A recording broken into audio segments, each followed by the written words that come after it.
Man, what an incredible time to be alive. We already have people freaking out over training camp stuff. Marvin Harrison Jr. already left training camp early. He's falling on average draft position. Christian Kirk banged up off to the side. George Kittle on pup. Malik Neighbors not on pup. Man, do we have a lot to cover. We are going to draft some BBMs. We are back on the Dog app site. We are drafting out of the 111 in this Best Ball Mania, and we are just going to sit and hang out and draft some fantasy football teams for a while because I am so excited to be back, man. Like, basically, take a snapshot in your mind of what the average draft position stuff looks like right now, because boy, is it going to change. I mean, I would say as of right now, this is probably the last day that we are going to have static average draft position compared to years prior. We've got Christian Kirk missing time with a calf strain. The Raiders hosted free agent running back Miles Sanders for a workout. Eric Bieniemy left training camp because there was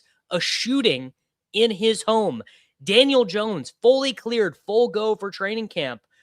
There's been no contract extension for Baker Mayfield. A.J. Brown, quote, the team is very confident in where A.J. Brown is at physically. Torrey Horton avoids the physically unable to perform list. And the absolute fire hose. The fire hose is turned on. So we are going to be live every single day here on the Davis Maddock Best Ball channel. For like more in-depth fantasy football news and notes, obviously you guys can check out Maddock Fantasy Football. Question here from my guy, Iced Milk. Why am I so high on Terrence Ferguson? I think that he is going to be the third wide receiver for the Los Angeles Rams. I think he's going to be their tight end 1. I think he's going to be their wide receiver 3. And that is how I feel about that. We are up at the 111. I finally have my nice little shiny emerald badge. I actually would love to take CeeDee Lamb here. I don't think I'm going to get a chance to. Just realize that I'm a little bit light on him comparatively. I do have 16% of Ashton Jeanty, but that is who we are going to take right here. We have got one Mr. Ashton Jeanty locked in as our first pick of the stream here. You know what, Wheel Route? I've got some time today. I got my busy work done for the day. So I'm thinking we can probably knock out like 4 or 5 drafts today. I'm thinking no reason we can't do like 4 or 5 drafts today. We're going to be hanging out for a while. I have got my model for the EPL Best Ball contest on Underdog cooking in the background. So Claude is doing its work on that. So we are going to sit here and hang out for a while. GM. If you guys want to try out, I have some new commands. I've got a new chat bot that already looks like it's not working. I just typed it in the chat. Already looks like it's not working. So gonna have to make some new adjustments to the old Nightbot. I spent some time this morning working on that. Not quite. Oh wait, no, it did work. It did work. There you go. Get a deposit bonus on Drafters. Code Davis. Going to be doing some Drafters drafts on the stream today. Hope that you guys will check me over there. Will I do an EPL stream sometime? What I will probably do is when my tool is done, when the Davis Maddock EPL draft assistant tool is done cooking, I will probably pull it up there we'll probably do one at the end of the stream. Do I dabble in any of the 6-man drafts, the Badge Bros Brawl? The answer to that is definitely yes. We will do at least one of those on the stream today. I would like to max that contest. I don't know how that is going to work time-wise, but I would love to max the Badge Bros Brawl. My guy Nathan is in here with me at 9. Who are we drafting with? In the mix, we've got Stack Them Dollars, Super Beast, Rear View Wreckage, iRose 11, J-Boy 11482, No Allowance, Garcia D11, Silky Bets, Blitz All Night, and Rambo Show. All right, we are cooking in this draft with a little Ashton Jeanty, Saquon Barkley start. I mean, I've just anecdotally noticed this, which is that from the right side of the board, I tend to fall into the meta of 2026 best ball drafting, which is running back early, running back often. Would not surprise me in this draft if we end up with 4 running backs through 5, potentially even I could see 5 running backs through 6. sometimes over here. It depends on what's available at 35. And honestly, depends what's available at 59. I'm thinking about moving Jadarian Price even further up in my rankings. Where's the screen to see your badge and how many drafts you've done? You've got to go to the to like your user settings. You've got to click on this button in the top right corner. You have to click on that one. You have to click on that button. Seems like the perfect start to run out 6 running backs in 7 rounds, just like Pat and Pete did. Yeah. We'll see about that. I don't know if I'll be doing that. I mean, I get it. I think that those sim builds are fine. I don't actually really have any issue. Whenever you finish your ranks, where can I see them? Because I made some, but there's some spots I'd like to see in their POV on. Chris, if you are in the Discord, I will post them. I'm going to post all the stuff that I'm doing for EPL Best Ball. If any of you guys are interested, go and check. I'll post them in the Discord. So you have to be a member of the Davis Maddock channel. But if you're in there, I've got them posted in there. I should go golfing today. Mark, no chance. Am I going to be golfing today? I probably honestly am not going to golf for like another 6 months. I imagine that basically what I am looking down the barrel of for the next 6 months is working. is the way that it goes. Do I know why there's no marathon contest? Yeah, because it didn't fill last year. So I am not going to take Kyron Williams here. I am going to take Emeka Egbuka. And that is going to be kind of my luxury wide receiver pick in here. And probably my next couple picks are going to be running backs. Probably a running back at 59. It'll depend on what the room gives me, but I will be happy to take Emeka Egbuka there. And frankly, I would be happy to take Kyron Williams if he comes back around, which he did not. So we are going to select Javonte Williams, which gives us a start of Ashton, Jeanty, Saquon Barkley, Javonte Williams, and Emeka Egbuka in BBM, which is fine by me. GM, my guy, First Down Fantasy, becoming a YouTube member. Give a big salute there. I quit my job before I start grad school, so I've been golfing every other day. I mean, don't get me wrong. I would love to go golfing, Mark. Nothing, honestly, very few things would make me happier right now than going golfing. But you have your seasons in life, and I'm in a season of my life where my nose has got to be on the grindstone. Thought UD would have dropped some new. I mean, they dropped 3 new tournaments last week, brother. Just wanted to say bravo, new kid, a lot of teams streaming. Hey, Daniel, thank you, man.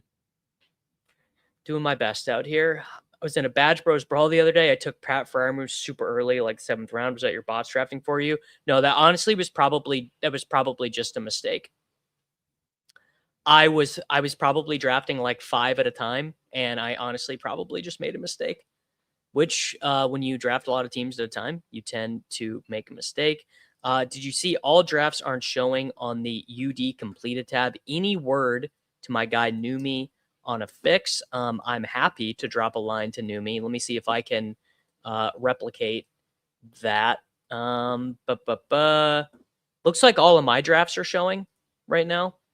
6-man's, Eliminator, Superflex, 2026 season, 2026 pre-draft. I think that looks like all of mine are showing, Ryan. But if you are having an issue, I'm happy. Was that not completed? That is completed. That is a completed tab. But if you were having an issue, I'm happy to message Mr. Numi for you, brother.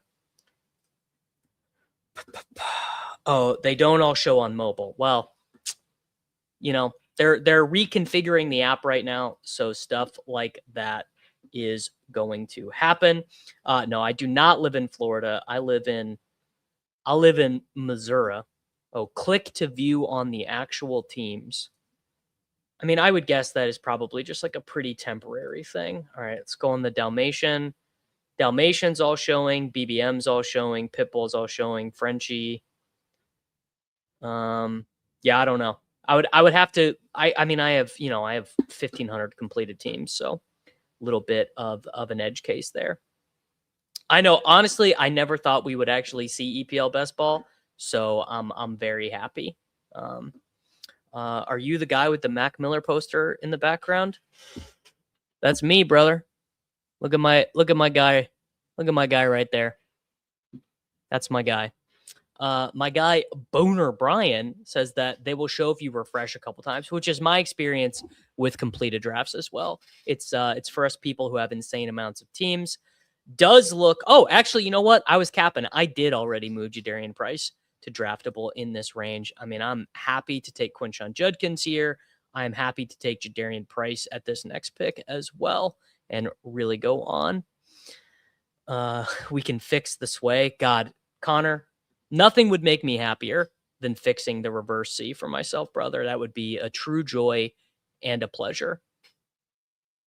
I want nothing more. It's something I think about constantly. Wow. All right. So we are going to slight dipperino here with Judkins. So we do the 4 running back, 1 wide receiver start, Jeanty, Barkley, Javonte, Judkins, Igbuka. We have a late quarterback setup with Baker. We could easily do Dak with Javonte. We could easily do Mendoza. And honestly, I am happy with any of these wide receivers here. BTJ, Tyson, I guess what makes more sense for my build? And honestly, I continue to like Brian Thomas Jr. Tyson, I have a bigger bag of. And where are we sitting advance rate wise? So with 5 running backs, we get to 14%. We're gonna have to take a lot of wide receivers. Definitely a 3 tight end team. All right, hey, we're feeling all right about this start. Had a Chess Liam stream on my way to a new apartment. My guy was early this morning. I don't think I will end with 4 because there are some guys later down the board who I think are pretty draftable at the running back position. I think Bigsby's pretty appealing. I think Sampson's pretty appealing. I guess I have the handcuffs there. Brian Robinson Jr. I like. Jaden Blue I quite like. Emmett Johnson is a guy I've been getting higher on. Marshawn Lloyd, a guy I've been pretty actively targeting. Katron, I'm targeting quite a bit. Jordan James, we got some good reporting from the 49ers training camp that Jordan James is definitely going to, not definitely. As of right now, Jordan James is the running back 2 for the San Francisco 49ers, which I think doubles as my favorite bit of news from the weekend, because the thing that I am really dialed in on right now, I would say the number one thing that I'm reacting to quickly in fantasy football and in best ball right now is cleared up running back 2 battles. So I think you have to go through all the depth charts and say, all right, who has a clear running back 2? So the Patriots, we know. The Bills, we know. The Dolphins, we do not know. The Jets, we do not know. Jags, we know. Texans, we know. Colts, we do not know. Titans, we know. Steelers, we're still waiting for more clear reporting there. Ravens, I actually want to see some real reporting on Rasheen Ali versus Adam Randall. That one's pretty interesting.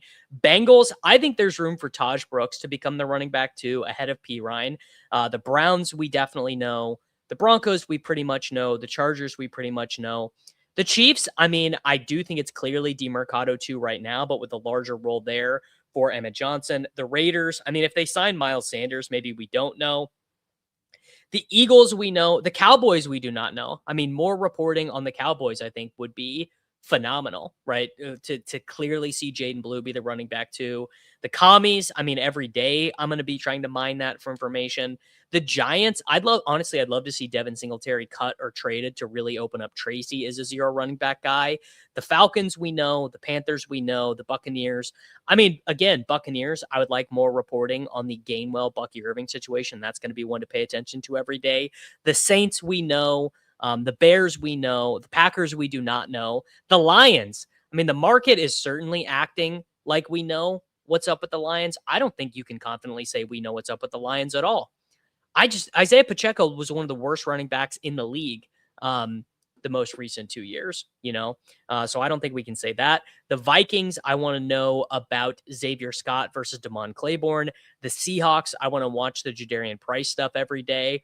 The Rams, I want to listen to the Corum stuff every day. We just got a new quote today from McVay, or yesterday, calling Blake Corum a, quote, stud, who is, quote, a big part of what they do. The 49ers, I want to follow Jordan James versus Kalen Black. And then the Arizona Cardinals, I want to know which guy is not going to be a part of the offense. So who's going to get cut, James Conner or Trey Benson? Wow. I was on the running back tab. I was like, wow, that is insane. I think we just take Trevor Lawrence here. Don't see much of a reason. Like, one of these wide receivers is going to come around to me, and I don't really care that much which one it is. Is there any way to buy the best ball tools from Flock without buying the annual package? No. Oh, well, yes, you can do the monthly package, David 74. You can get the if you do the monthly, it still ends up being the cheapest thing in the best ball space if you do the monthly. Here's the deal. I have got to stop taking Jayden Reed. So I'm going to do Chris Godwin. I'm going to double up on the Baker stuff. I never intended to have 17% of Jayden Reed, really. But yes, if you want to get the best ball tools from Flock, you can just do the monthly. And then I guess what you'd get a month. So you'd get a month from now of the best ball tools, which should pretty much take you to the end of your draft season. And I don't know exactly how much the monthly is. I want to say it's maybe $30, but you still get everything with your monthly subscription. It's just you would not get the in-season, you wouldn't get the in-season stuff. And then I don't believe with the monthly subscription, I don't think you get the voucher. So you don't have like trade questions, best ball portfolio review, and that stuff. Lions will use Craig Reynolds or sign someone like Connor. Brother, I think you are forgetting a young man by the name of Sion Vaki. I agree that Jayden Reed and Matthew Golden are good picks, but my degree of confidence in Jayden Reed is not such that I intended for Jayden Reed to be on the first page of my exposures, right? I like Jayden Reed. I think Jayden Reed is a good click, but he's not a guy that I want to be on 20% of my teams. If McCaffrey goes down in the preseason, how high do Jordan James and Kalen Black go? That's actually a good question because I have not thought about it, Michael.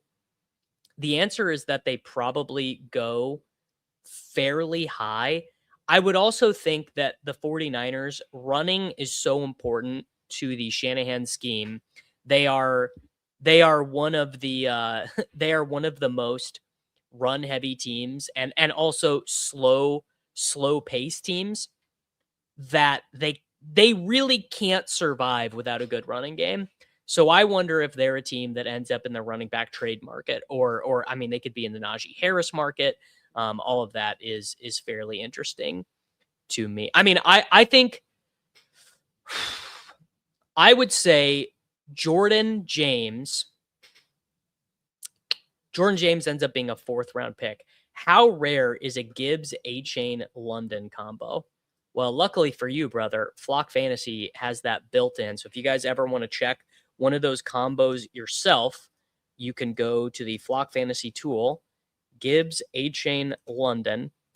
So I have got over 1,500 teams, or I have 1,200 teams on Underdog. I've got 0 of that, and that is 0% estimated ownership on Underdog. So I've never seen a 0%er of one that someone had. So shout out to you, Patrick.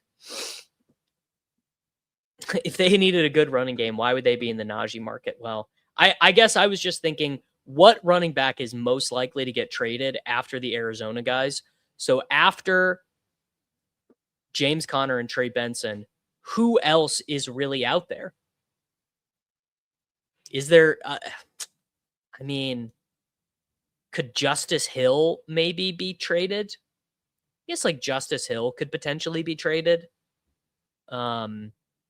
Maybe one of the Commanders guys. Maybe Bill could be traded, right? Or Rachaad White. I mean, Rachaad White, I guess, could potentially be traded. Maybe Tyler Algier. I don't know, but I really honestly don't know what I really honestly don't know what they would do. All right. We are about to be back up with a 1-4-3-1 build. We are at pick 106 right now. I mean, I guess I could do a Golden Love. Where am I at quarterback wise? Actually, you know what? I'm literally just taking Baker right now because I would just be so insanely tilted on this team to miss him. That's a little bit ahead of ADP, but I was taking him at one of these next two picks either.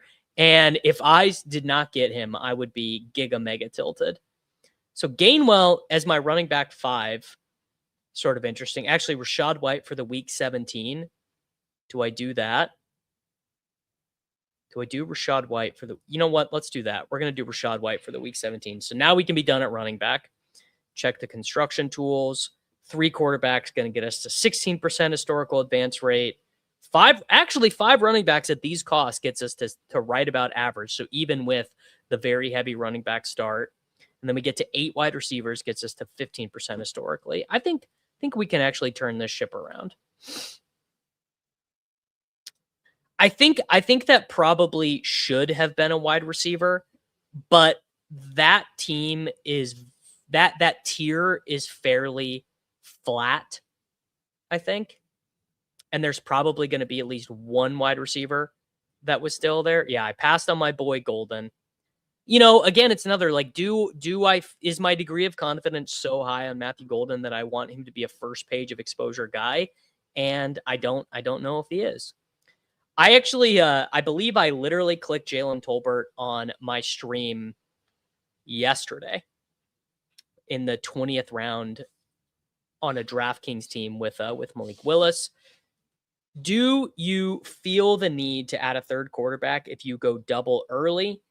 I mean, I guess if I had Jaden Daniels and Caleb Williams, then I would probably not do a third. But also, I mean, one of the hard things is when you get down to this range, when I'm looking at the Genos, when I'm looking at the Jacobys, when I'm looking at the Rodgers, I mean, look in the 170s. Do I really think TJ Hawkinson is a better pick than Aaron Rodgers? Not really. I don't. I think that Aaron Rodgers is more likely to add points there. My guy, Nick, with 100 joules. Shout out YouTube for whatever this innovation is. Someone has not seen Amron St. Brown and so Gainwell bullish without even trying to be. All right, well, shout out to Amron. Just joining. Got to hear your thoughts on the shipper Pat and Pete just built. I mean, I think that those very early running back heavy teams are fine. I would not want to draft, I wouldn't want to draft 150 of them, but I think they're fine. And I think you should have some teams that look like that. I like Tolbert some. He and Will. Ooh, I actually did not know this. Good info here. Jalen Tolbert and Malik Willis played together at the Senior Bowl. Travis Hunter's most recent YouTube video, he called himself Xavier Worthy 2.0. Like that, I gotta see. I mean, that I absolutely have to see. First time watching live. Hey, big welcome in, brother. All right, we are about to be back up.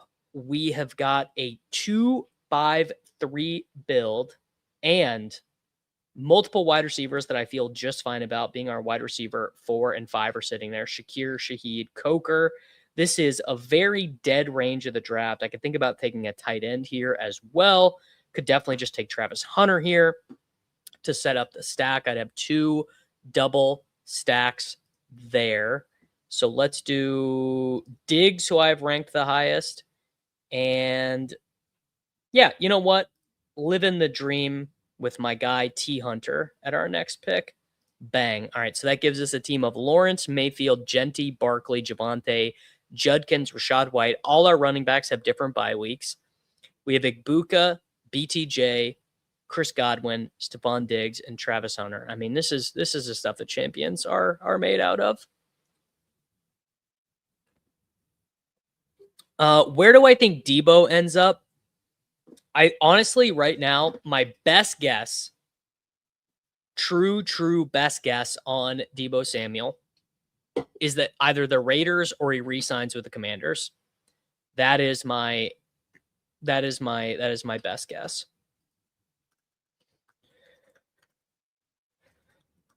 What do you guys think? Where do you guys think Deebo goes? What is the most likely landing spot for Deebo Samuel? I mean, I would say the Commanders have got to be first.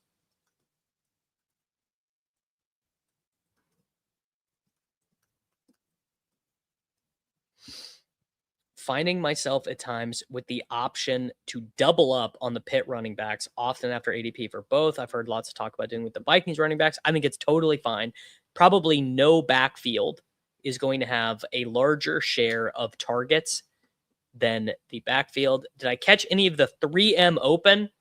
Man, I have a very sad tale for you, which is that, sometimes things work out really well for me and sometimes they don't. So here's an example of something working out really well for me. This random one with Ryan Fox winning at the Open, right? Made $1,000. That was pretty nice. Here's one that didn't win out very well. I bet on Koivuun 4 separate times, but none of the other parlay legs hit. This parlay leg didn't hit. This parlay leg didn't hit. Four separate Koivuun bets, and none of them hit. So that was a bit of a disappointment at the 3M Open. Is it normal for players to take this long to sign in the offseason? For veteran wide receivers, yeah. There are multiple instances of this. Yeah. I mean, Keenan Allen last year, but it's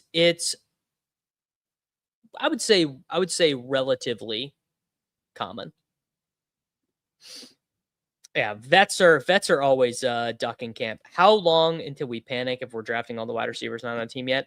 I will say I'm backing off of Deebo Samuel just slightly because I'm less convinced that Deebo walks back into a role where he is a featured wide receiver. Like this could be his DeAndre Hopkins on the Ravens arc. Like I don't think it is the most likely thing, but I think it is probably possible. Diggs, I'm actually not that worried about.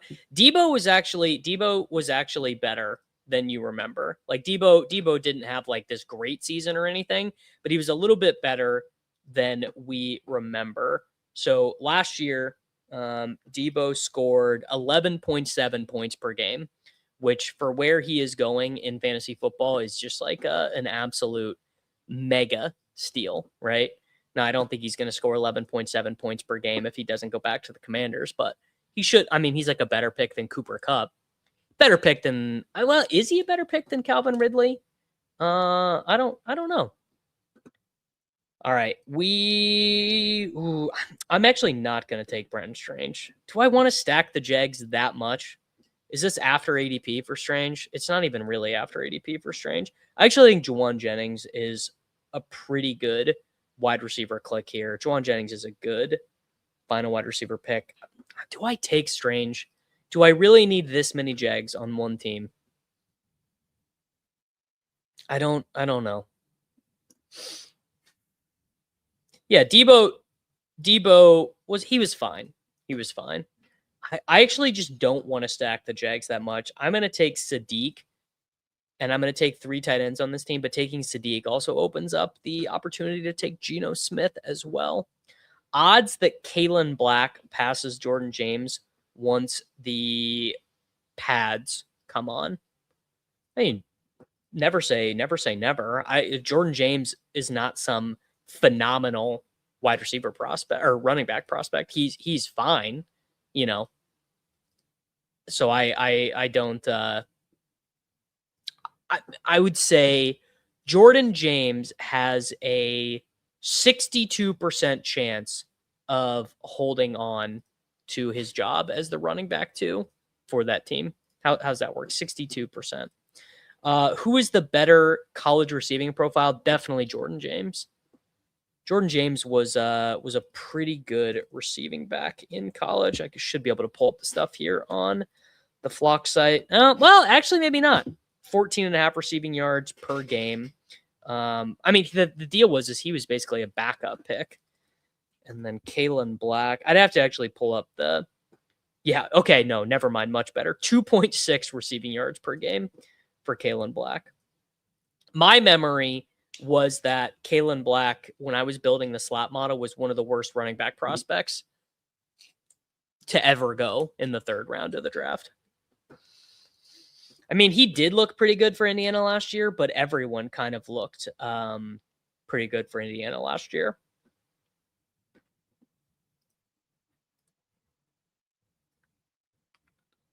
I'm a Titans fan, and I went to the Bucks-Titans preseason game last year, and Calvin Ridley looked so good.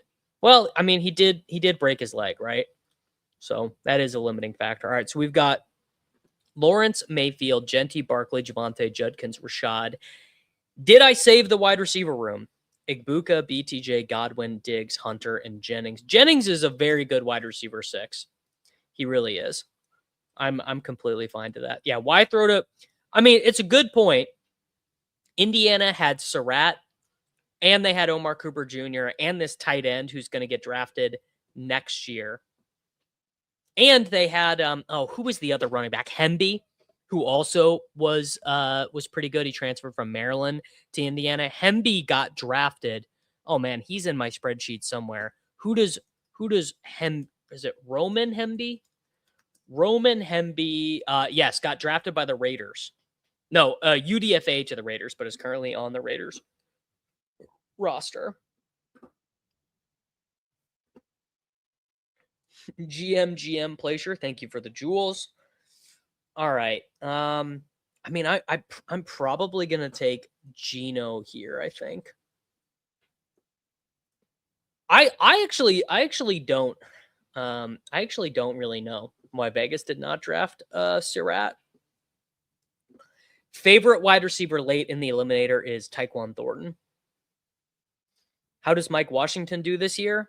How healthy is Ashton Jeanty? That's the whole deal.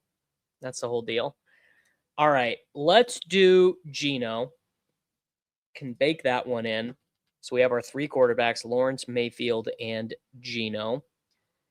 And then we're going to take 2 more tight ends and then 1 more wide receiver. And that should be good. I'm going to take one of my tight ends right here.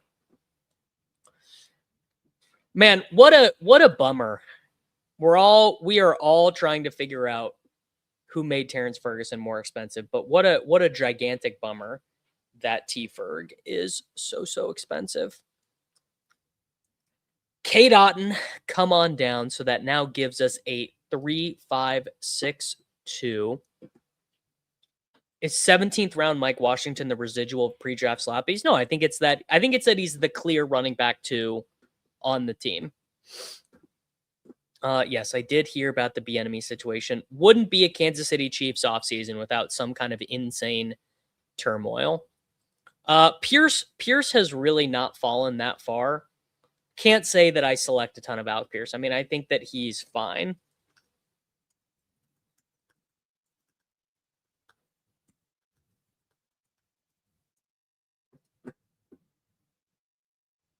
How often do I click Mason Taylor? None. Never. Yeah, the Raiders did just work out Miles Sanders. I guess Miles Sanders did shelve Jaden Blue for a little bit last year. So shout out to Miles Sanders for that one. Literally, next time you negotiate for an influencer gig, just show them T-Ferg's ADP. It's true. It's true. My thought on the new Bills uniforms is that they are the ugliest thing I've ever seen. I want Keenan. Where do I want Keenan to sign to? I guess I probably want Keenan to go to the Colts and Deebo. Honestly, Deebo back to the Commanders is probably best for me. In a half PPR league, do you prefer a double running back start? I would not take Lamar in the 3rd round for sure. And it would depend on where I was at in that draft, honestly. It really would depend. It would depend where I was at. Like, I'm not taking a running back over Jamar Chase or Puka Nacua for sure. Pierce feels like the worst click on the board. Injured guy with an injured quarterback. Yeah, I'm not a big Pierce clicker. I think he's fine. Diggs to the commies is fine. The issue is that most people who are drafting Diggs and Deebo and Keenan they would be fine for those guys to sign with the Chiefs. But for me personally, it's not great if he signs with the Chiefs, because any of those guys signing with the Chiefs is bad for Worthy, and any of those guys signing with the Chiefs is not great for Rachaad. And honestly, Keenan to the Rams would be really, really bad for T-Ferg. Any of these wide receivers signing with the Rams would also be bad for T-Ferg as well. People are saying the Liam Swolecast episode was amazing. Shout out to him. All right, so all the tight ends are gone, as you would anticipate. We need another wide receiver. Ted Hurst is gone. There's no one late that correlates to any of my teams. Jalen Knoll would be an okay bring back here. Bateman, honestly, would be okay here. Get a touchdown from Bateman in the right week. Keenan seems okay here. Malachi Fields could be okay here. Will not be selecting Brandon Aiyuk. Yeah, let's do yeah, Tyquan Thornton. No other Chief on this team. And then Parkinson can be okay. Darnell Washington can be okay. Kalar could be okay. Jatavian Sanders could be okay. Honestly, it's probably just Gesicki. All right, folks, this is how you hedge. Here you go. Colby Parkinson. That's how it's done, boys. How about it? How about it? Quincy, you guys are my friends, man. Quincy, you are the friend. All right, give me a grade. Give me a grade on the team, boys. We have got Trevor Lawrence, Baker Mayfield, Geno Smith, Ashton Jeanty, Saquon Barkley, Javonte Williams, Quinshon Judkins, Rachaad White, Emeka Egbuka, Brian Thomas Jr., Chris Godwin, Stephon Diggs, Travis Hunter, Tyquan Thornton, Kenyon Sadiq, Cade Otton, and Colby Parkinson. Looks like a B grade from the Flock tool. Just a little bit above average everywhere. A little bit above average at ADP, a little bit above average in advancement, and a little bit above in ADP score and uniqueness as well. C-Money says B. Kevin's got a B. I will not be taking any Higbee, and I will not be taking any Claire. Love your running backs. A little worried about your wide receivers. B+, B, B, C+, B. Didn't take Devontae Walker. B-. All right. Hey. I'm taking some B-. I think all of that is fine. All right, guys. We are introducing a new bit on the channel, which is that we are going to ship a team over here in the Drafters main event championship. $250,000 first and an engraved championship ring. An engraved championship. Oh, and weekly prizes. Okay, that's new. That's new. Weekly prizes over on Drafters. All right, hopping in there. 6 more to join. All right. Ooh, nope. Didn't mean to do that. I don't know what I just clicked there. But let's hop in and do that there. Link. Yeah, weekly prizes is sick. If you've not signed up, a link is pinned in the chat. You know what? I didn't get any drafters. I didn't get any drafter site credits. I believe the promo on Drafters is a 100% deposit match up to $200 with code Davis. And then here you can look on the sidebar here, but generally speaking, they have got promos for, like, if you do 10, if you do 20, you get some free tickets. I think the Eliminator is coming out like this week on Drafter. So there's going to be an Eliminator contest over on Drafters. They also have a monthly deposit match. There you go. Honestly, the deal they gave me was fine, and I figured it would be good for me to hustle and get some FTDs to get the site credits. But I also, honestly, I have money on Drafters left over from playing on the site last year, so we're fine. There you go. Typically a 50% deposit match every month up to deposit. Wow, that's quite generous. It's quite generous. When do new drafts drop? I think whenever new me wants them to drop is I believe how that one works. But if you've never played on drafters before, and I actually did, so I max entered the pre-draft contest on drafters. These are my exposures. 49% Xavier Worthy, 36% Travis Hunter, 34% Ken Walker. A lot of Eli Stowers in the pre-draft stuff. Gunnar Helm, Mahomes, T-Ferg. Ooh, Ty Simpson. Man, I was drafting a lot of Ty Simpson. Whew. That stung. Ty Simpson drafting was stung. Is the Drafters Championship ring real gold? I hope so. Good luck in the Flock League this year. Going to be tough against Sal Vetri. Hey, Sal's a good player, smart guy. Guy knows ball. BBM for sure. Phil's right. I mean, I assume so. Is BBM ever overlaid? I guess maybe it overlaid like a smidge last year.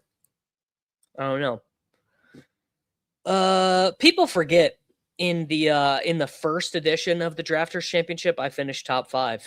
They do forget. Weekly prizes actually kind of changes how I would think about this contest. The weekly prizes is a little bit interesting. Makes me want to stack a little bit more. I have 8 pre-draft Ty Simpson teams, and 6 of them happen to be paired with Stafford. I think I'd consider that a good thing. Man, I tell you what, I got done. I got done by the Ty Simpson stuff.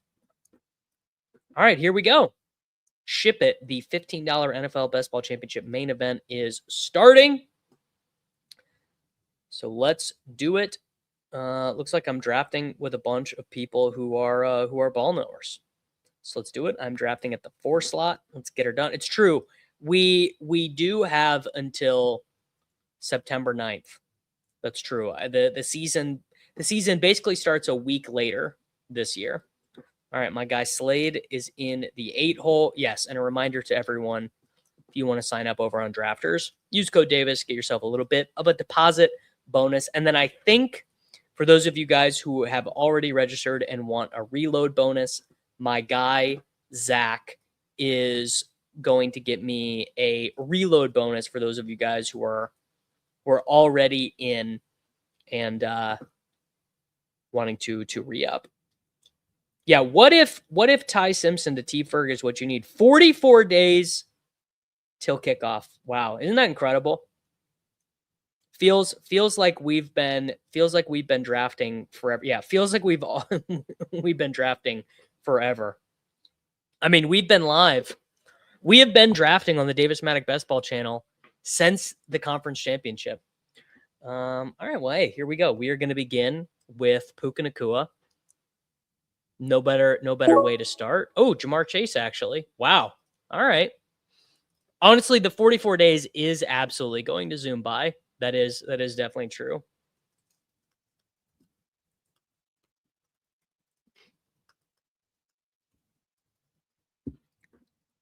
So for those of you who are unfamiliar with this is the marathon scoring format. So it's cumulative weeks 1 through 17.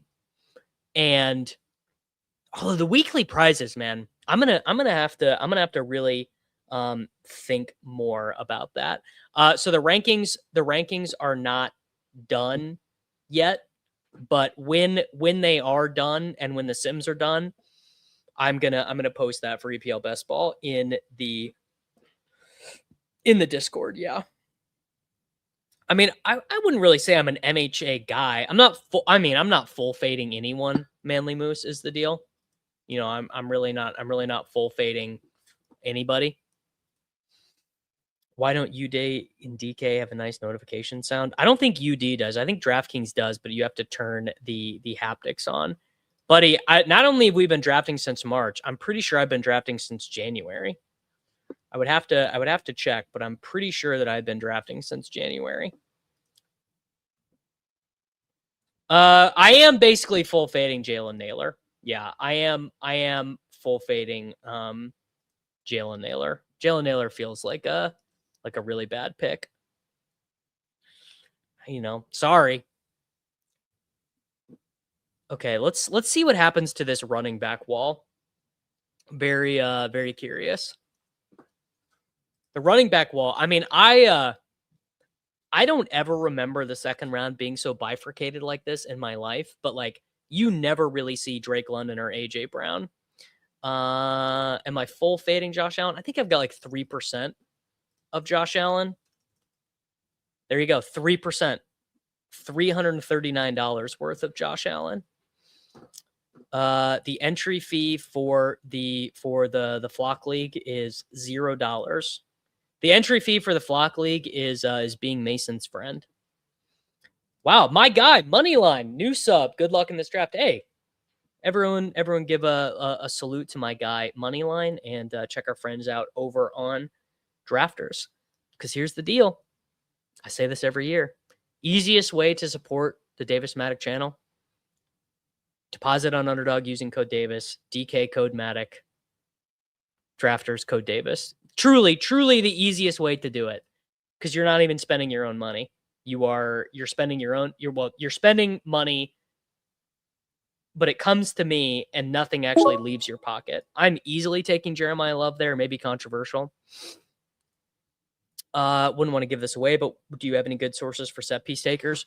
So what I did for EPL Best Ball is I downloaded all the data from Soccer from Football Reference for 2025, and then I downloaded all of the data from 2021 to 2025 from Understat, and all of that information got captured.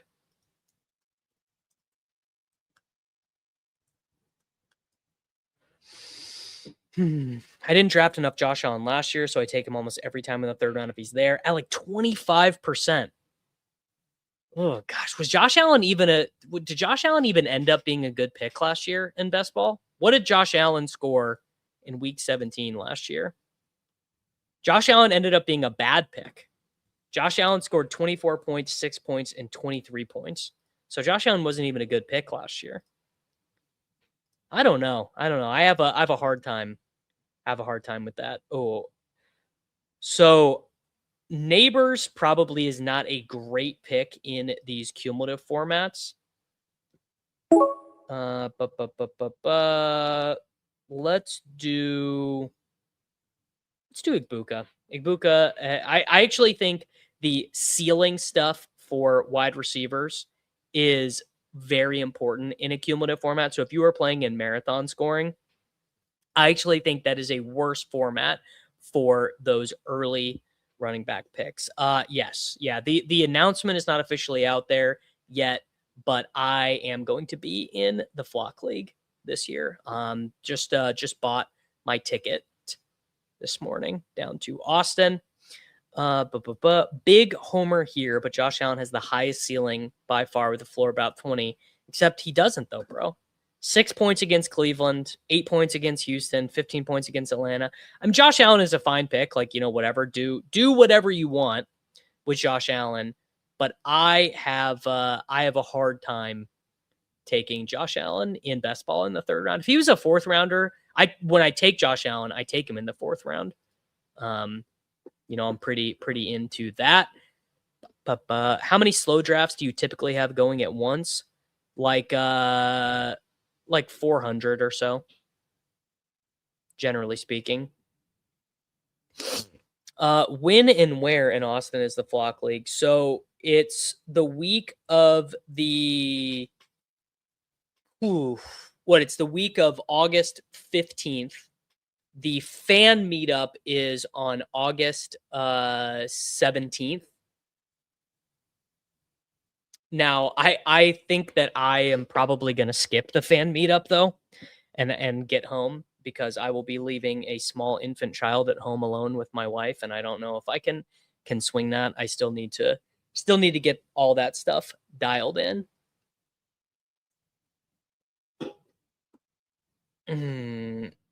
Lamar plus the 6th round quarterbacks. See, it doesn't really have anything to do with Josh Allen. I agree.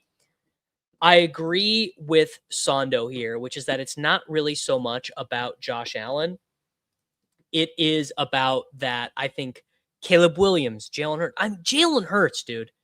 Jalen Hurts is an unbelievably good is an unbelievably good fantasy football quarterback. It's honestly this is really not what it is. If I'm being dead ass honest with you guys, and I could say this to my closest friends, but I am not at the same level of these other guys in the Flock League. Let's just be real, dude. Like these guys all have 100,000, 150,000, 200,000 YouTube subscribers. I love you guys. I love what I do. My channel has 12,000 subscribers. Like the fan meetup for Davis Maddock is not going to be a huge event. You know what I'm saying? So no that's just being real about the situation. The Davis Maddock is not a big draw, for the boys. Burden. Come on, dude. All right, here you go. This is how it's done. A zero wide receiver team. My first team of the year in the Drafters main event, a 0 wide receiver team. And that's the other thing, man, is the matchup for Lamar is so good. I mean, the matchup for Josh Allen is also very good against Dallas, but that week 17 Cincinnati game is big. Wow, my guy, PPR Tyler, great Justin Jefferson take. Keep doing God's work. Hey, I haven't locked any of this stuff in yet. So it's a TBD situation. First Down Fantasy. True. It's a true GTD. I really have not decided on any of this stuff yet. We didn't even know if I was even going to be in the Flock League until like very recently. Oh, freaking David Montgomery is such a marathon ass pick.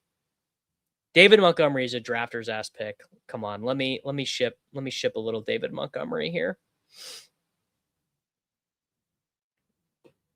Oh, Tyler. I'm sorry, man. You are. Oh, damn. Okay, he went. All right, we're gonna go Judkins. I thought comping you to Devon Vele was some of my finest work, honestly. Josh Allen can score 40 in week 17, and you can still be live if you're round 3 pick.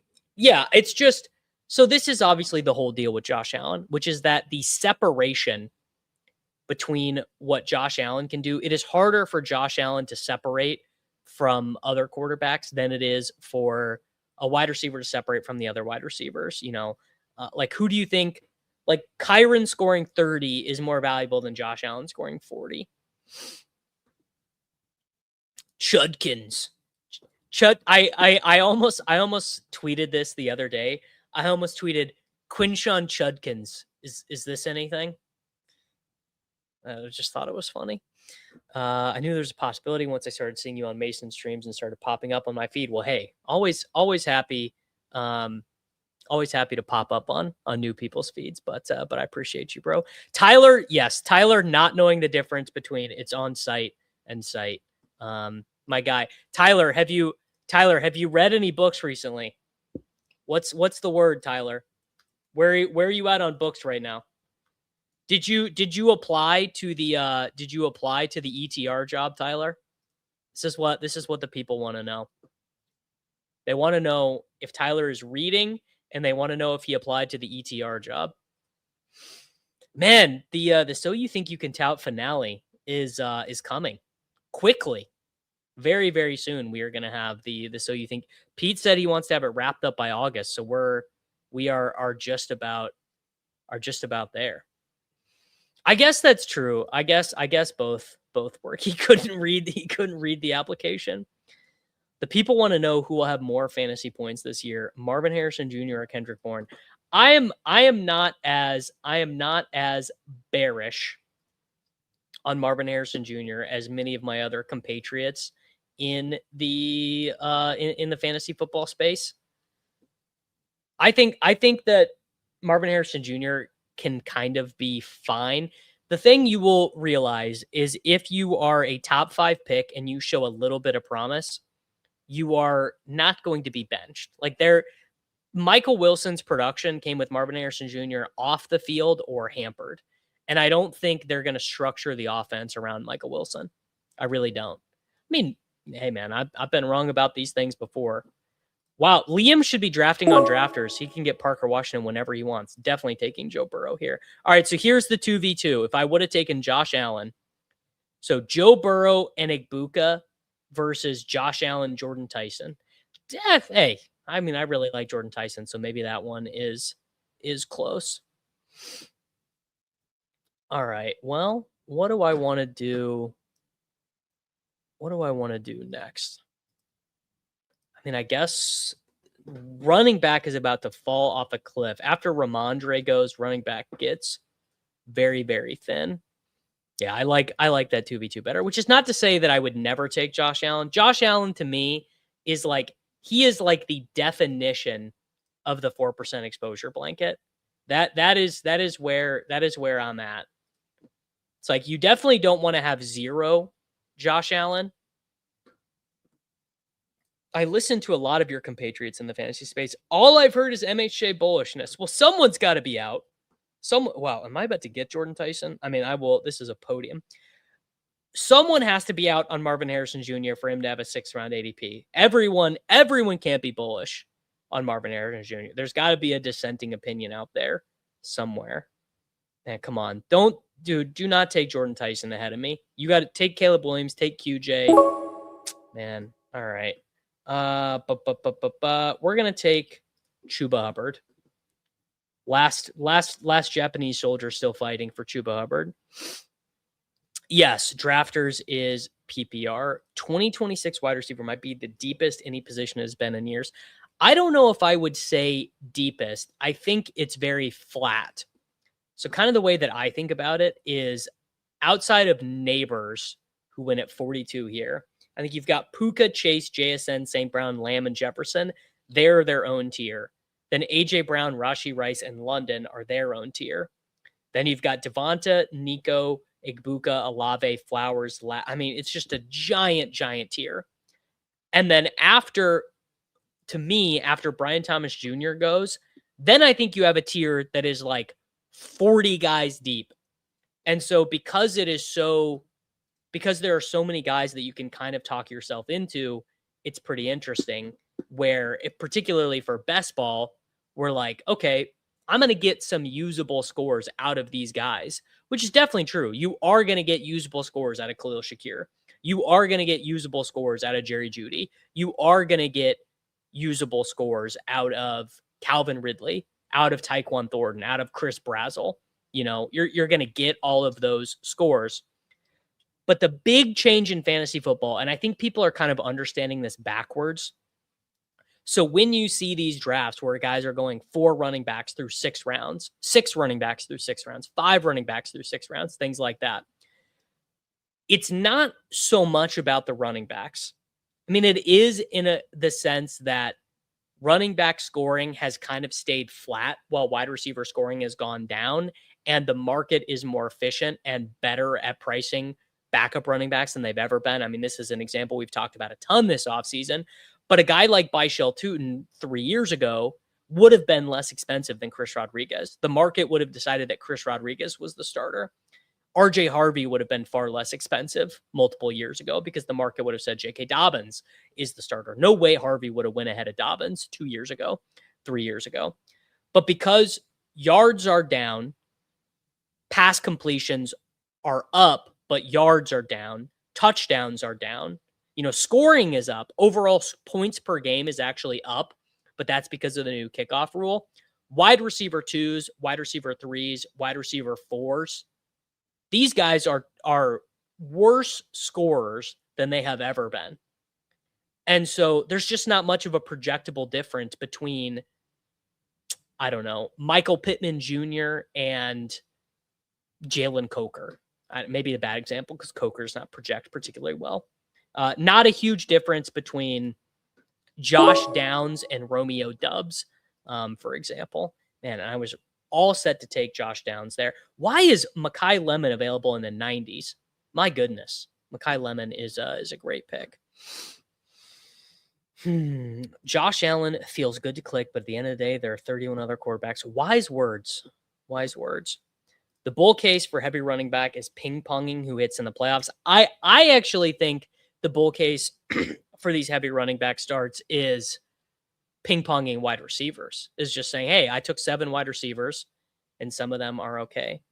The quantitative thinks MPJ is a smash.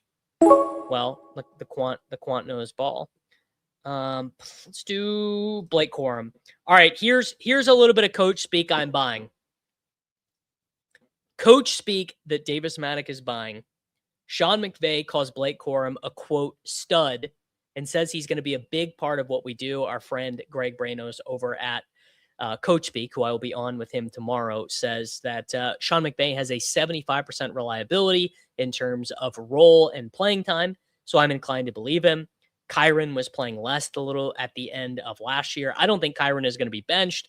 The Rams are going to have a ton of available fantasy points for running backs. Like, all of that is definitely true. But I was just very light on Corum, so I am definitely trying to do more Corum as we go through here. How many weeks was Josh Allen literally the quarterback 1 last year? Well, luckily I can look that up for you, brother. The all the stuff on T-Ferg has been giga mega bullish. He actually called T-Ferg a stud. He called T-Ferg a stud, and he said that he can play all of their available positions. He can play wide receiver 3. He can play all the available tight end positions. So it's very, very bullish. If you believe in coach speak stuff, very, very bullish on Ferguson. So Josh Allen was the overall quarterback 1 once, twice, 3 times last season. He was the overall quarterback 1, which is pretty good. Pretty good. Although, how many times was Jonathan Taylor the overall 1? I'm not debating player takes. Walker Burton. Well, what makes you comfortable being 20% on 2nd and 4th round picks after the last couple of years where early picks have been the league winners? I don't know, man. You gotta believe in something, I guess. It's hard. It's very hard to have 8% of everyone. I did 8% of everyone last year, and it was fine. And I mean, Walker and Burton to me are just obviously very good picks, I guess, is where I'm at. To me, I don't see much of a chance that either of them outside of injury end up not being particularly good picks. Where am I at with 2nd quarterback here? Damn, Baker already went. That is disappointing. All right, I'm going to take Shough because I do not want to be locked out of 2nd quarterback. Ooh, this leads me to this question. How often was each position's top guy number 1 each week? All right, well, I mean, I'm sure CMC. Who had more overall first week finishes, Jonathan Taylor or CMC? I bet that was pretty close. It's very good, but what's less than a 20% chance of that where you get that week 17 when you need it? Doesn't seem worth going above everyone else. Well, I mean, so this is obviously one of the hard things about the game, which is that you just cannot optimize for week 17. I know Liam will tell you can, and you can do the correlations and you can do the stacks and you can do the bringbacks, but projecting week 17, like, I'm sorry, man, you just don't know. I don't know. You don't know. Liam doesn't know. David Kitchen doesn't know. Pat doesn't know. Shady doesn't know. Sack doesn't know. Like, the thing that you can optimize for, I am going to take Kincaid. Shout out to Liam. The thing that you can optimize for is advancing as many teams as possible, having teams that project for a lot of points, but sometimes Marvin Mims scores 30 points in week 17. Sometimes he doesn't. And the thing that you can control for is having well-structured teams that get there. I'm no mathematician, but I'm thinking tilting your exposure modestly versus 8%. has a small impact on EV, but more volatility. Well, I mean, you are correct, which is that the EV of your it's all risk tolerance. You know, it's everything is risk tolerance. So the EV of your portfolio just is what it is. You could, I mean, theoretically, you could draft the same team 100 times and have insane expected value, but if it just doesn't go your way that week, you're just going to lose anyway. The week 17 matchups last year played out pretty much how we thought. I mean, I'm just going to guess that's not true. You know what? Actually, I don't even have to guess. I will just say I absolutely know that's not true. So I bet we didn't know last year that Corey Krosky-Merritt was going to be the running back 3 of the overall week, which he was. I'm going to guess we didn't know the Detroit Lions, Minnesota Vikings game is going to have a total of 33. We definitely did not think that the leading yard getter in Chiefs Broncos was going to be 43. We didn't know Woody Marks was going to lead the Texans in rushing. We certainly would not have guessed that Christian Watson was going to lead the Packers in receiving, coming off of the torn ACL. Saints Titans. No one had Saints Titans for 34-26. No one would have known that Parker Washington would lead a jet. Like there's definitely no way that's true. That just isn't how it works. Will Flock be able to calculate your overall ADP value on your portfolio? Yeah, it already does. So if you look at this, you have your average ADP score weighted per draft. So if you've signed up for Flock, you can check all that stuff out. I actually really like Rashid Shaheed in this format. I was gonna say that is true, which is that we definitely knew that San Francisco Chicago was going to be one of those games. I will give that YouTube commenter that. I'm actually going to take Juwan Johnson first, just so I get my stack in. Man, chalk C-Rod in week 17. I hope that doesn't exist. I'm going to be bummed. I'm going to be very bummed out.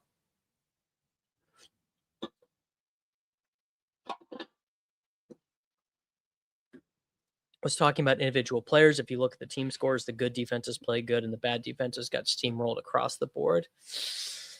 All right. Well, the Rams lost to the Falcons. The Bills lost to the Eagles. I actually forgot about that. I don't know. The Packers had a good defense. They got steamrolled. The Vikings, I don't know. It's just like so much changes in the course of a season. I think it's reductive. I think it's very reductive to say, hey, this went the way that I expected. Maybe I'm wrong. I don't know. Maybe there are people out there that have a better sense of being like, okay, I actually do know what's going to happen in week 17, but I do not.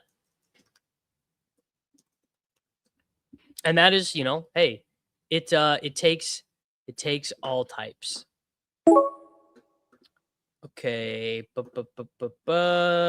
Trey Tucker. Yeah, Trey Tucker. Trey Tucker, very good marathon style pick because his 147-point game counts for you all season. I mean, I still think that you probably are better off drafting guys who are better picks than being like, this guy is going to smash in week 17. I don't know. Just forecasting, impossible to predict with high accuracy. Anyone had a prediction with high accuracy skill would be a trillionaire. Yeah. You would certainly be wasting your super forecasting time on fantasy football. It would be a very low EV way. Like I actually think you see this with the way gamblers treat best ball. There are millions and millions of dollars up to stake in best ball, but the only best ball, like the only high stakes DFS crusher who dedicates any time to best ball is Shady, because Shady makes money selling the tool, right? Like Utica does not play best ball. Like all the super high end DFS players, they are not dedicating time to playing best ball because it's a pretty unreliable way and a huge time sink. So there is probably a limit to how like quote unquote plus EV it is. Like, well, sorry, no. It actually, there probably is not a limit to how plus EV it is. There's a limit to how often you can realize that equity. It's very, very, very, very, very, very, very, very, very hard to realize your equity in best ball. It's a milli maker slate that takes a whole year to pay out. That's tough. Like milli makers in DFS, you get what, 20 of them in a season for like DFS. And even then you might not be able to realize your equity. So to get to one season worth of milli makers, you would have to play best ball for 20 years. You know, it's pretty intense. Yeah, I'm feeling a Brian Robinson Jr. here as our running back 5. I don't think the sim-based stuff loves Brian Robinson Jr., but I quite like to draft Brian Robinson Jr. Bang. All right, so we've got Burrow, Shough, Jeremiah Love, Quinshon Judkins, Chuba Hubbard, Blake Corum, Brian Robinson, Jamar Chase, Igbuka, Burden, Lemon, Trey Tucker, Dalton Kincaid, and Juwan Johnson. Oh, I mean, playoff best ball is a blast, but yes, it also the slate turns over rather quickly. You know, it's quite nice. Okay, what are we thinking positionally here? I definitely need one more tight end. I also would like one more quarterback. And I'm assuming that quarterback, if I don't get sniped, is going to be Rodgers. And then I could set up a Freiermuth. I could set up a Jeremy Bernard.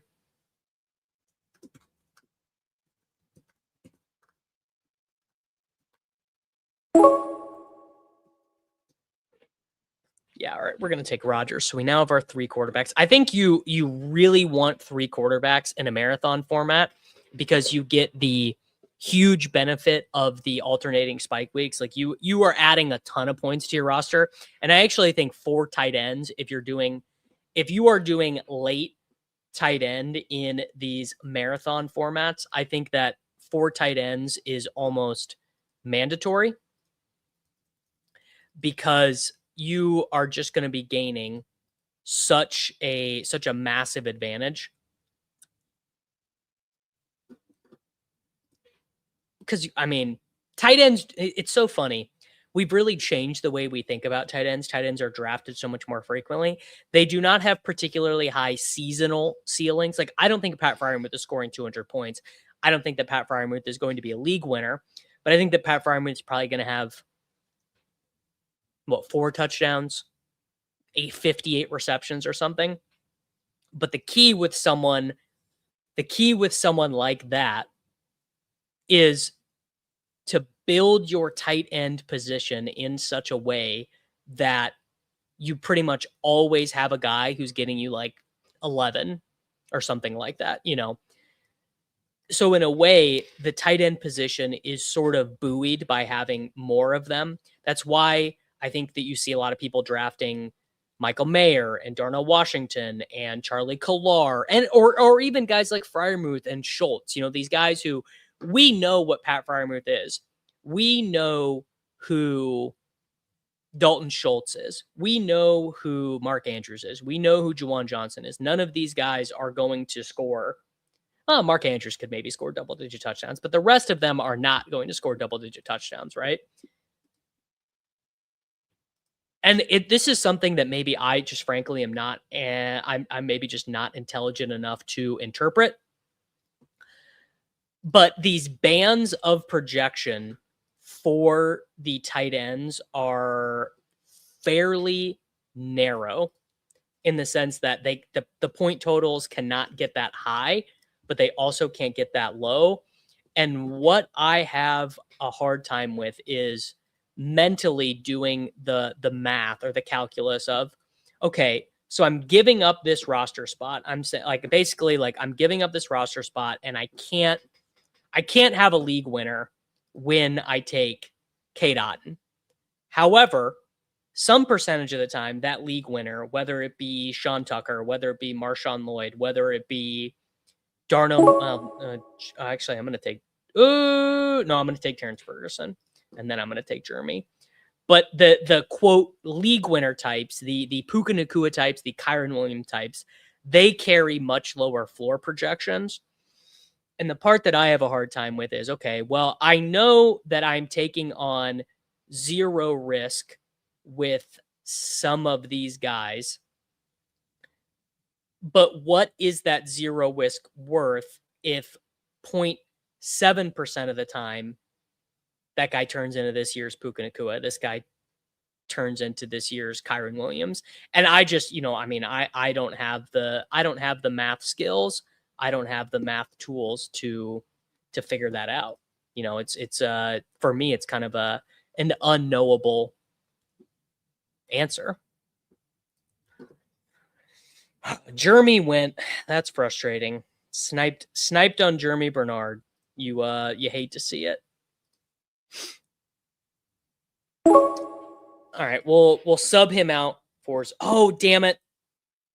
Okay, I was gonna say, well, never mind. I should take Pat Fryermuth, but I got sniped on him as well. Yeah, I was gonna say Parker Washington did look like the biggest zero on the planet last year. Gotta love those year 3 breakouts. Yeah. What if Keon Coleman? What if Keon Coleman is this year's Parker Washington? What is your default comfort positional allocation? 2-5-8-3, shifting to a 2-5-7-2 +2 because I enjoy the luxury picks. I can actually look that up over on Flock. I pretty much already know what it's going to be, which is the 3-5-8-3 is far and away my most drafted structure. Don't even think don't even really think it's all that close how often I do that. Yeah, most drafted, 81% of my drafts have 3 quarterbacks. The 4 quarterbacks is from the super flex stuff. 7 wide receivers, 66% of the time, 3 tight ends, 89% of the time, 5 running backs, 43% of the time. So yeah. That's how I'm playing it. What if Keon Coleman goes for 1,510? Okay, this is a good question. Do we think Keon Coleman is absolutely locked in? Do we think that the way that he has responded to everyone trying to bail on him, do we think that he's never been more locked in his life?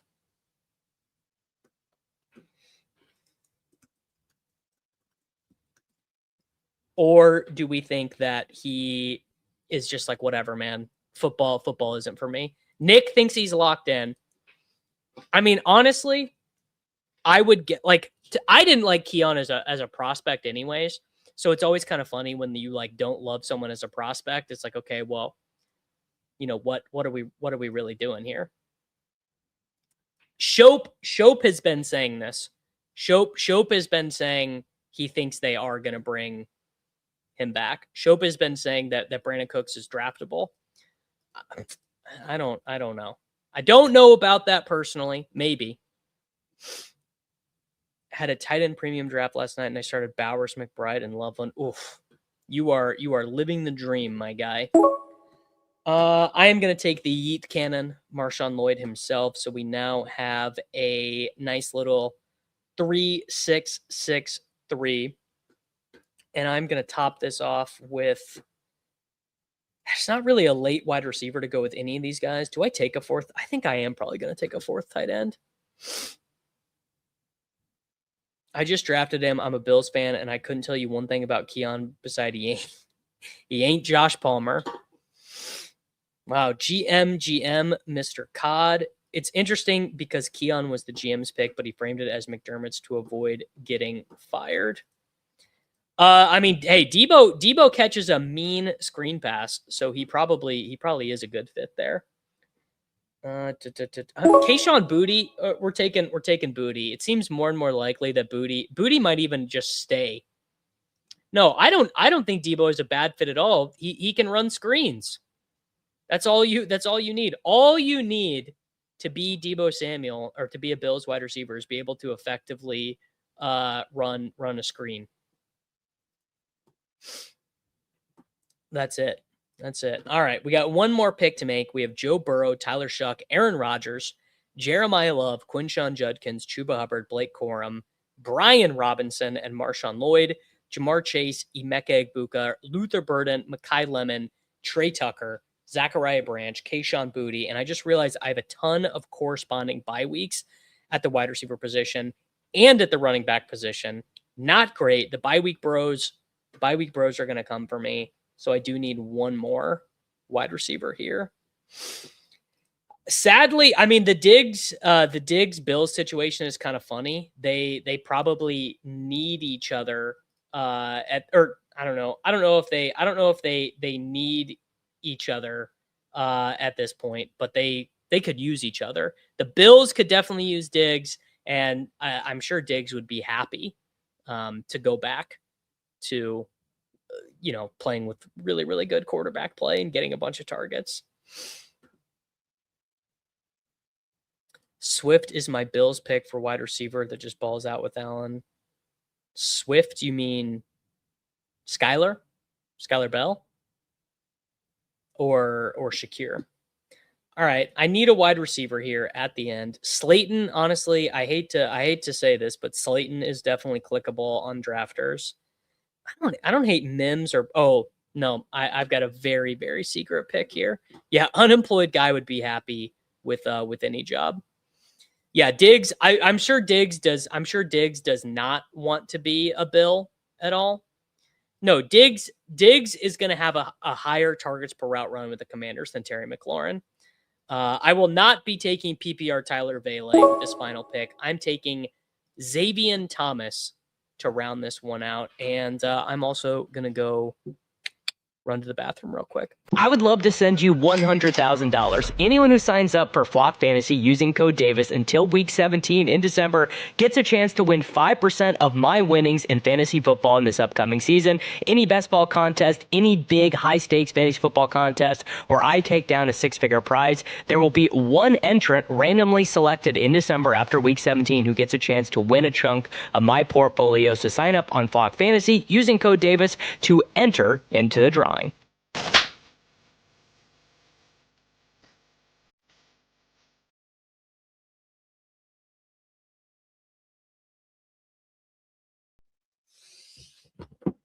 Don't forget about the drawing, boys.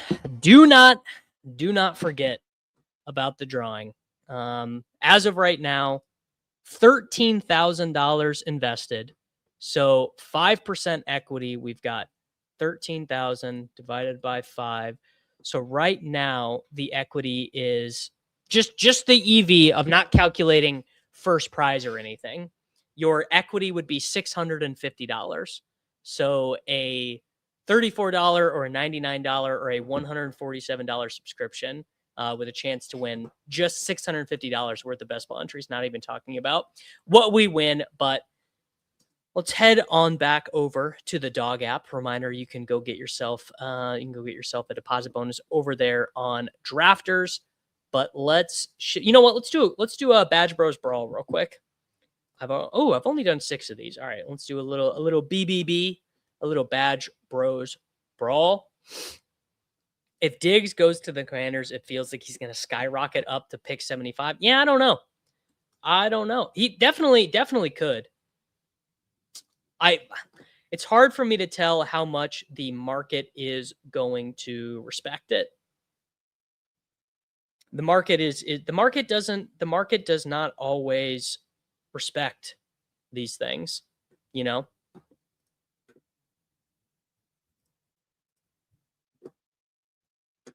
How do I like the new UI? I haven't really noticed it much. What player do you have little to no exposure to that could really burn you? I mean, it's definitely DJ Moore.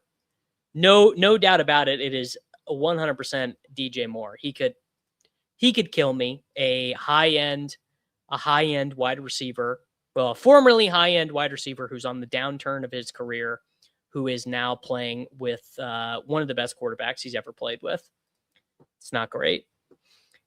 Is the Cyrus Allen hype still in the noticing phase? The slapping me wants to start taking last round shares here or there. I don't see how he gets on the field without an injury. He could rotate a little bit with Taekwon, or you know what? Maybe Xavier Worthy might just be so cooked. It's definitely possible that Worthy is just so bad and so cooked. So we take Bijan Robinson here. That Cyrus Allen, gets a little bit more work. It's definitely possible.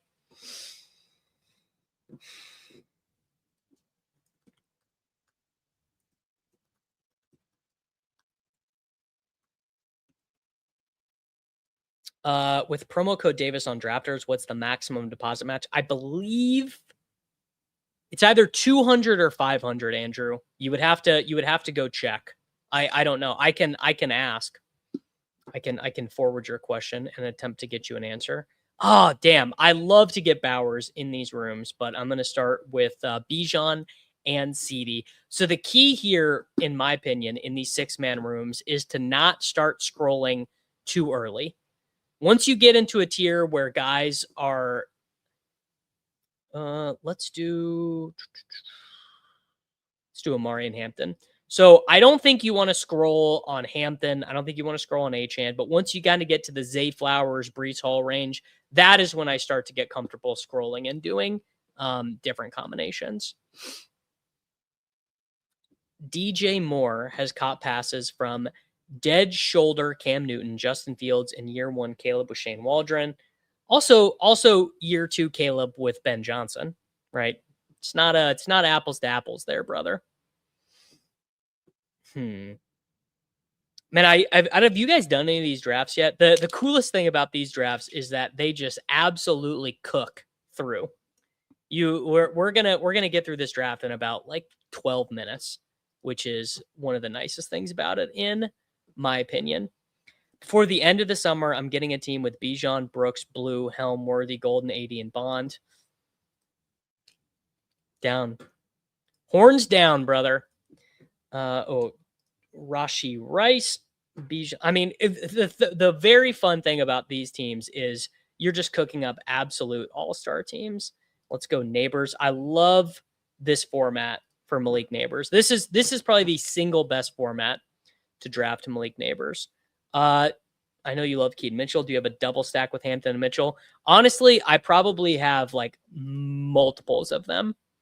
Like I probably have like multiples of them, which is honestly not great. You don't want to have that many of them. If anything, I've probably kind of done multiples of them on accident. Yes, the tight ends go very early in this draft, as they should. Something I really like doing is what Elite 3200 did here, where he did Bowers and Loveland. Right down the road from the Bison attack, brother, we were there at the same time, because I was about 10 miles away from where that dude got tossed in the air by the Bison. What a crazy experience that was.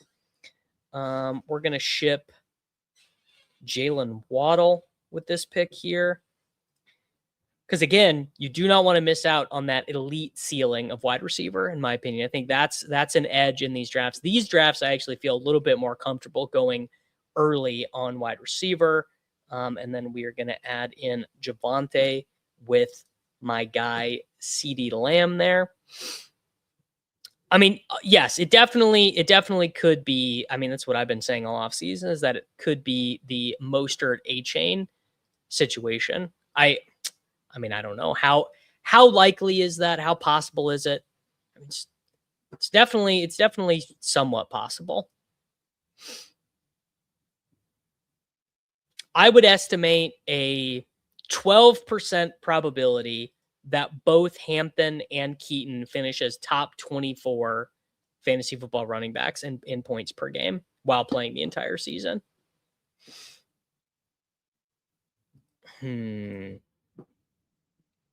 All right, what are we going to do next here? Bijan, Lamb, Hampton, Rice, Neighbors. Where's tight end at? Let's take my guy. Well, let's take Jaden Daniels, who I actually think the elite quarterbacks gain a little bit of value here too, because you just got to have access to as many of those 37-point games as possible. And then there's a little bit of a scroll there as well. And then I'm going to take Tucker Kraft as our tight end one. Because again, the sliding doors in the Badge Bros Brawl is the value of a replacement changes. What is my ultimate number of drafts I want to do by kickoff? I mean, I would like to get 3,000 in. I don't know if we're going to get there. I really don't know. 3,000 is definitely my goal though. It's hard for me to say if we're going to get there, but 3,000 would be sick. I definitely need to finish. I definitely need to do the Badge Bros Brawl though. I got to try and ship 150 in there. 100K up top, brother. Imagine putting Badge Bros Brawl champion in the Twitter bio. All right, and then I'm just going to take Dak right now. Definitely not sweating ADP near as much in this contest. I mean, very similar to like actual BRs where after a couple of rounds, the ADP stuff does not matter. Oh, I'm definitely taking Tootin. Yeah, give me Byshell Tootin. So we've got Daniels and Dak, Bijan, Hampton, Javonte, Tootin, Lamb, Rice, Neighbors, Waddle. So something I kind of like to do is draft like maybe like 70% of each team as normal before you start to get weird. I definitely have drafted Warren and Dowdle together on the same team. I think it's fine. Shot my personal best, even par 72. Brady. Oh my goodness, brother. You have to be feeling like you are on absolutely the top of the world right now. I can't even imagine. I have played 9 holes at even par one time, and it was not a just an absolute dog track of a course, like the easiest golf course in the St. Louis metropolitan area. But my God, man, even par 72. I wish. I miss it out there. Maybe someday again. I'm gonna add in. You know what? This is actually kind of a good spot for Kittle too, because it doesn't really matter if he misses a little bit of time. Doesn't even. I mean, he can miss a month of the season, and it doesn't really matter. And I'm trying to find ways to get exposure to Kittle anyway, if that makes sense. Like Kittle, not a guy you particularly want to have 0 of. We're gonna do. Let's take Brooks, Jonathan Brooks. So again, we're kind of at the point of these BBBs where I am comfortable hitting the scroll button. I can't stop thinking about it. 3 birdies, 3 bogeys, 12 pars. I mean, that is beautiful, beautiful stuff. Played for 20 years with a 12 handicap, never sniffed a 72. Yeah, I'm a 13.6 handicap right now, and it's not that fun of a spot to be in because there are plenty of shots I can make, pretty good with the wedges and things. But obviously I still make all kinds of 8s and things like that. Am I buying the narrative that the new Bills offensive coordinator wants to throw more passes to James Cook? Not particularly. I just kind of think we are sort of aware of a role that works for James Cook. The main reason why I don't believe that is I just think they're going to stick to the thing that worked for them last year, which is that. One second, let me make this pick here. Let's do Josh Downs. I completely just lost my train of thought. Oh, I think the Bills are going to stick to what works, which is that they're going to bring in the 6th offensive lineman. They're going to play a bunch of 12. They're going to play downhill. You know, it's a thing that worked for them, and it worked for them. You know, they were a good playoff team last year. All right, our scroll quarterback on this one is going to be Malik Willis, and it's just going to be solo Malik Willis. As a former 10 handicap, now again, there's a hope to chase even par glory, get fitted for a ball before you ever get.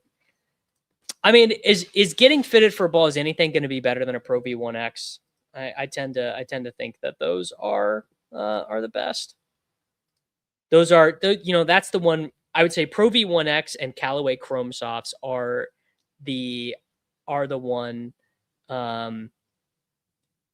where I feel a difference. Has Davis Maddock ever won any large tourney? No. If you'd like to, there's a YouTuber who won Best Ball Mania 2. You can go check him out, Chess Liam. And then there's another guy who won Best Ball Mania 3. His name is Pat Corain, and he streams on a channel called Legendary Upside. So both those guys are available if you're interested in watching someone who has won a big tournament. Liam doesn't stream that often, but good stuff from Mr. Chess Liam. All right, here it is, boys. Shipping. Actually, no, I can't take T-Ferg. I got to take Chig. I was going to say I was about to take T-Ferg, but I actually got to take Chig on this one. And now we ship JCM. JCM's a nice little correlated piece there.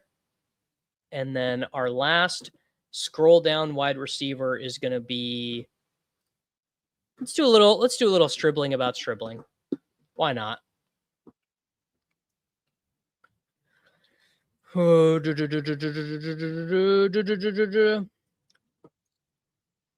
Hey, I was kind of just teasing you anyways, brother. All right. I mean, if Kirk, this is like one of those things you'd have to be like paying way too much attention to fantasy football for. But if Christian Kirk misses 2 weeks of camp with a calf strain here at the beginning, I mean, what is stopping Dejon Stribling from being a starting wide receiver for the 49ers? Is there anything stopping him? I mean, he already is he's going to be active because of special team stuff for sure. I guess spell check could be in the way. Wow. GM, new member, CH23. Salute, brother. Hope to see you in the Discord. Let me know if you have any trouble linking your account. All right. First BBB on stream. Jaden Daniels, Dak Prescott, Malik Willis, Bijan Robinson, Amarian Hampton, Javonte Williams, Byshell Tootin, Jonathan Brooks, Ja'Cory Krosky-Merritt, CeeDee Lamb, Rashee Rice, Malik Neighbors, Jalen Waddle, Josh Downs, Dejon Stribling, Tucker Kraft, George Kittle, and Chig Okonkwo. There we go, boys. Going to be knocking out some more of those. And let's go hop into another BBM. 70 remaining. So this will be my 80th Best Ball Mania draft. Dejon Stribling is stopping him.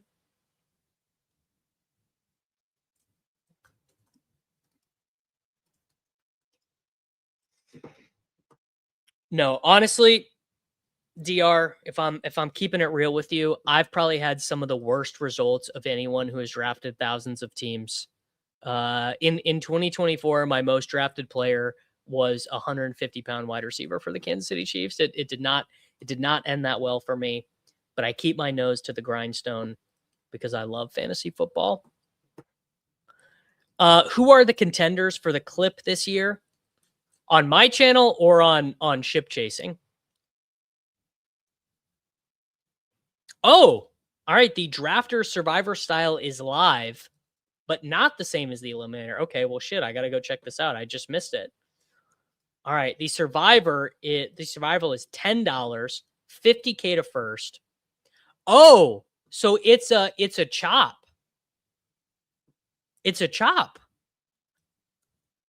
Okay, so it goes 75% get cut down every. Wow. Wow. Okay. All right. That's very, very interesting. All right. I will definitely be streaming and drafting that. That is 100%. Yeah. So if you want to mingle, in that, I would encourage it. Yeah. About 25% of the field cut every single week. Any big names I'm full fading or taking less than 1 to 2% of in drafts. DJ Moore is probably the biggest one. Not huge on Swift or Montgomery, although I take a fair amount of those guys. All right, BBM starting, drafting at the 1.12 with Elite 3200, Robbie Dub, 10-minute, NFL Guru, Barzy, Laquans, Mike Sokol, KYJ Smith, Par 3, my guy Connor, Glue Eater, and Mush Degart 1. Yeah, it looks like about week 7 to make the money. All right, that's fire. I'll be jamming. I'll be jamming in that one.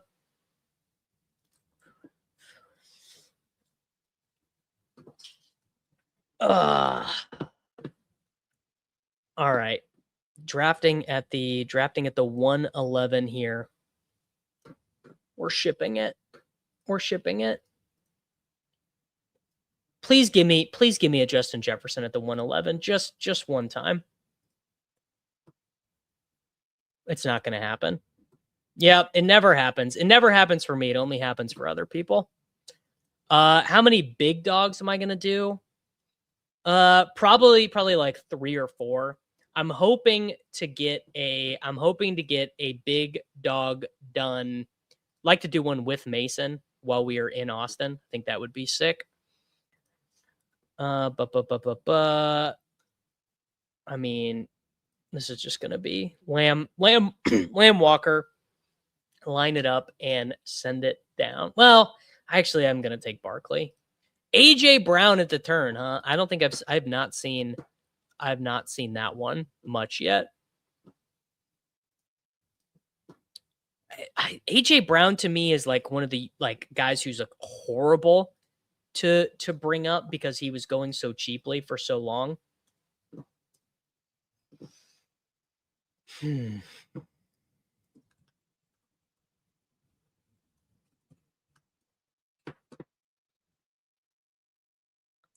Big dog with Liam.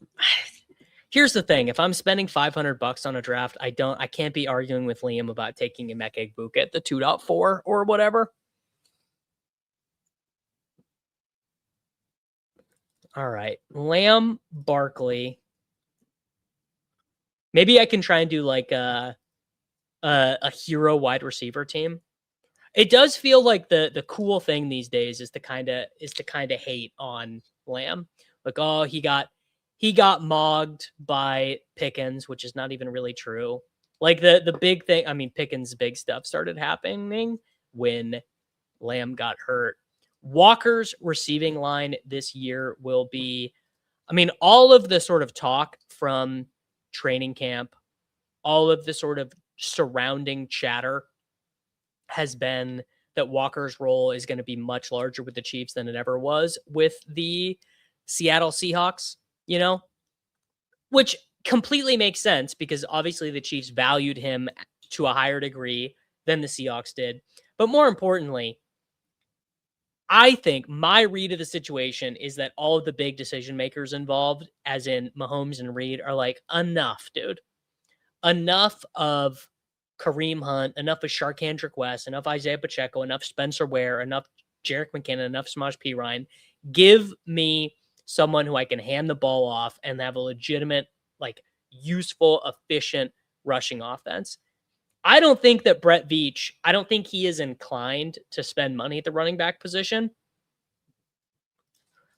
So I think we are going to get a 55 receptions out of Ken Walker. Let's go see what my quantitative has. If I win BBM, what are the odds I will draft the big board? 100%. Fish got to swim. Birds got to fly. Leopard don't change his stripes. You know what I'm saying? I will not be taking Olave here, I don't think. I think this is going to be a Kyron or Javon. Actually, a Javonte pick is quite nice here. No, Olave is like the ADP value. Actually, like half a round of ADP value in the third round. So think you got to do it. Yeah, a Liam and Davis Big Dog would be it would be arguments all the way up and down the entire board. GM loots. All right. And do I want to do, you know what? We're going to do Waddle. Hero running back. People are saying it more and more. It's all the way back. People are saying, who needs running backs? 100% drafting all the little boards. I mean, in January, there's nothing else to do. I will say this. If I have a very good best ball year, or if I win one of these tournaments, there is no chance that I am drafting the slow puppy. There's no chance that I'm drafting the little Dalmatian. I will the fire in my heart will be diminished by so much. Like if I have a really good year, I'm drafting like 500 teams next year. I'm not drafting 3,000 teams next year. Yeah, winning BBM would get me out of the little Dalmatian streets. It would just get me out. I mean, being on the clock of 400 slows it's brutal. It's brutal. Particularly when you have to make the phone picks, which I like a lot of times before bed, I will make my picks on my phone. It's just like, brother.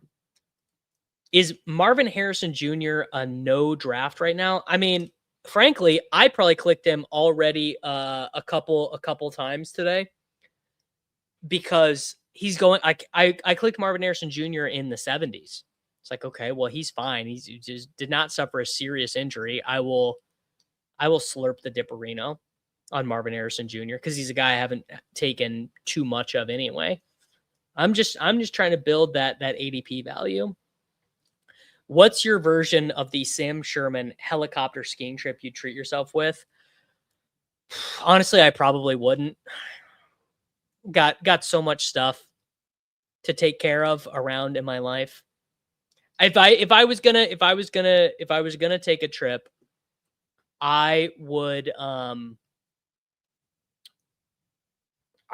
honestly, what I would really love to do is I would love to go to the English countryside, rent a cottage and just hang out with my wife and my kid.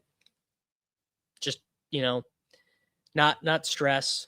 Just damn. All right. Well, I played this one wrong, boys, because there's going to be nothing left for me at running back.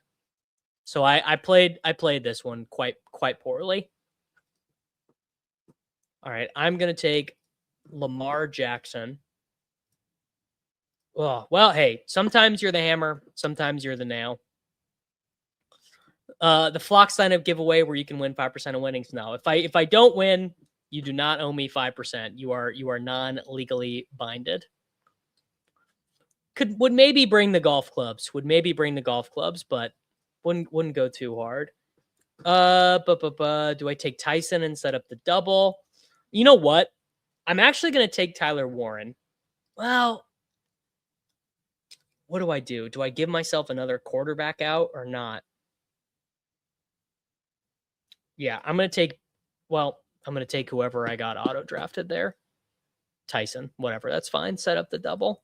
I really did not know what to do there. I was stunned because my plan was to get one of Judkins, Tootin, Henderson, Bucky, Price there. Price went at 57.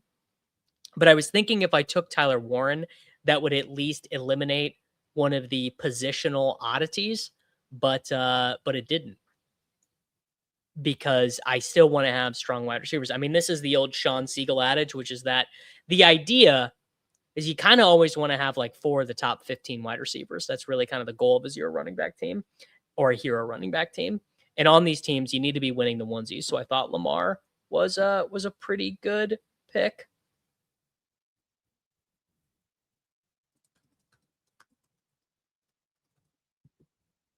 If I win BBM, you need a Scottish golf trip. I mean, that's on my my long to-do list of like life things anyways. You know, like I was saying earlier, everything has a season in life. I've had easier seasons of my life. I've had harder seasons of my life. And I'm just in a season of my life right now where it's about working, man. It's about putting the nose to the grindstone, you know, and trying to set myself up for success on YouTube or elsewhere. Did I miss Tyson news? I think you've seen to try and get him. I just really like Jordan Tyson. I think Tyson is an awesome prospect. The New Orleans Saints were one of the least lucky teams in terms of total number of plays, yards per play, and red zone stuff. My guy Rich Rebar had them like 8.7 touchdowns, I think below expectation, I believe is what it was. Tyson is an awesome prospect. I don't think there's any tertiary wide receivers who are going to steal targets from him. I expect him to mog Juwan Johnson and Bryce Lance and Devon Bailey in targets per route run. So, I mean, I would say Tyson is just one of my overall favorite guys to click. All right, things are getting dark early here at the running back position. I guess this is just one of those drafts. I mean, Ramondre went at 73, Warren went at 71, Corum just went at 80. Yes. The wide receiver avalanche used to exist, but now it's the running back cavalcade. I don't even know what you would call it, but it is. Things get dark at running back. All right. I mean, I just got to take Chuba Hubbard here. I don't really see any other way around it. That was tough. I mean, I don't know. Maybe Chuba was a bad pick, but like I also am going to need a wide receiver score. I'm going to need a wide receiver score in week 1. Or running back score in week 1. I mean, yes, this is definitely going to be a big, this is going to be a Bill team for sure. Now, the question is, do I take, no, because this is definitely the end of a tier at running back. The question is Harvey or Dowdle. I guess you already have a Denver player. Let's do Dowdle. I have more Harvey. So we're Lamb, Barkley, Olave, Waddle, Lamar, Tyson, Hubbard, and Dowdle. I really do think the Murray version of the Vikings will be more run heavy than we've ever seen KOC get. I don't even necessarily disagree with that. I think that's a fine projection to have. I'm pretty out on Aaron Jones right now. Aaron Jones heading into his age 32 season. Not great to run into your age 32 season coming off of a hamstring injury. Aaron Jones was pretty good 2 years ago. Jordan Mason has always looked good in the fancy numbers like success rate, rushing yards over expectation, all that stuff. I think that, there's probably something to be said for my guy, Damon Claiborne. But the more I have thought about it, the more I am like, yeah, Jordan Mason is probably a pretty obviously good pick. I don't know. I wouldn't term Rachaad White a league winner. What I actually think Rachaad White is he's just like a very safe guy to take on teams like this. Because he's, what is his week 1 projection going to be? What is our quantitative have for the Commanders backfield? I actually don't even know this. The Washington Commanders. Our quant. Oh no, those are the Jaguars. Our quantitative for the Washington Commanders has Rachaad White for 135 rushes, JCM for 196. Running back 34 for Rachaad, running back 39 for JCM. Both of those seem reasonable. Rico Dowdle is the quintessential "this dude kind of sucks" guy, except he was pretty good 2 years ago for the Cowboys. Like, he honestly really was. He was not bad. All right, we are gonna do. You know what? I am gonna take Rachaad White. Shout out to Ollie. We are gonna take Rachaad White right here. Gainwell also actually kind of makes sense on this team. The bigger question is, what are the odds that I am able to push Tyler Shough around? I really don't think I can do it. This team is so cooked if it does not get Tyler Shough. Tyler Shough's ADP is 123. I pick again at 131. What do you guys think? I think I have got to take Shough here. How many Jack Best teams? I mean, not zero. Definitely not zero Jack Best teams. Yeah, got it. I think I got to take Shough here. I mean, I don't know. I guess Gainwell also would have been really good on this team. So maybe that was a mistake. I should have pushed. But Benny is correct. This team is legit dead in the water, Jover, like, not winning. Like, it's not happening at all. I do have Lamar, but in terms of advancing, this team is cooked without Shough. Or I guess I should say, if Tyler Shough does not out-earn the 110th overall guy, I am cooked. Right? It's not happening. So I think that was well, I don't know. I'd be interested. I would be interested what some of the sim tools had said.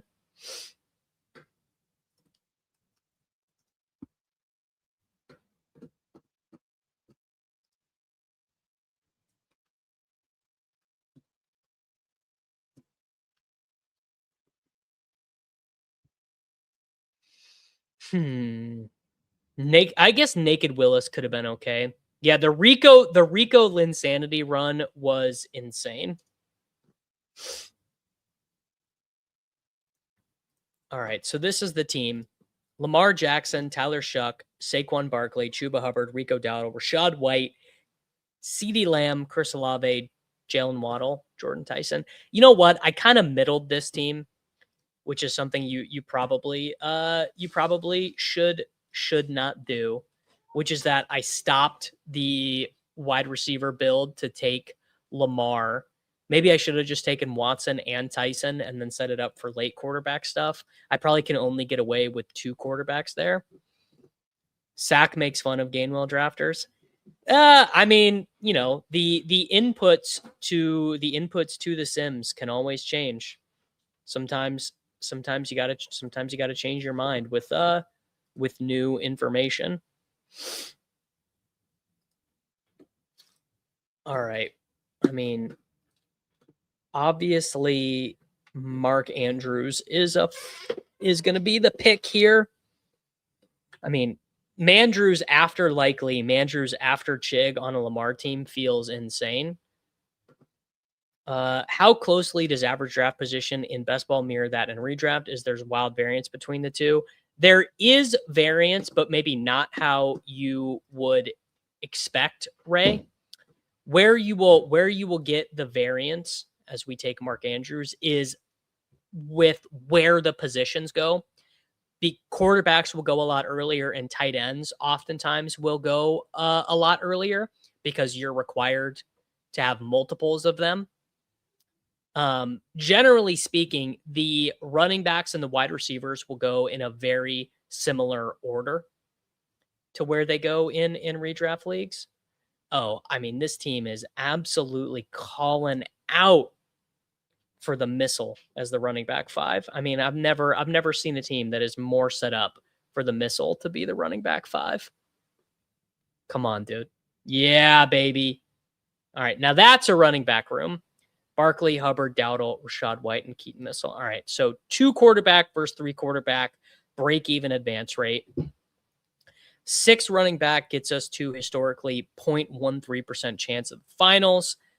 7 wide receiver is 21% base rate advanced. 3 tight end. All right, we could maybe mess around and get ourselves a Flock Fantasy A here. Is Bucky cooked? I don't. This is one that I have had a hard time with.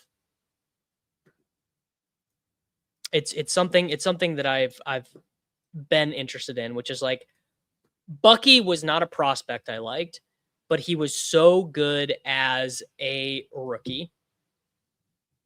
And then he was pretty efficient when he played last year, but he was out a long time with injury last year. And there was also like mental health stuff. Like there was weird Instagram posts and like Todd Bowles. What did Bowles say? I forget the exact quote, but basically it was like not that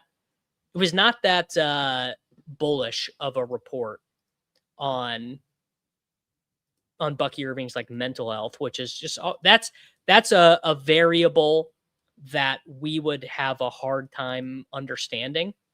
You know, I've kind of leaned into it in terms of I've sort of leaned into it in terms of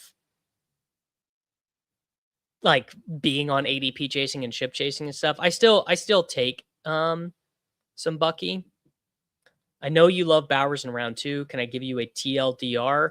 Bowers had the best rookie tight end season like of all time, and he's going to score a ton of points. And he had the 11th highest tight end score of all time last year in a game. He averages 16 career fantasy points per game outside of the 3 games that he played injured last season. The guy is just a great fantasy football player. Brock Bowers is just a grown ass man. I mean, at the end of the day, that is really what it is some guys are grown, some guys are small, and he is a grown ass man.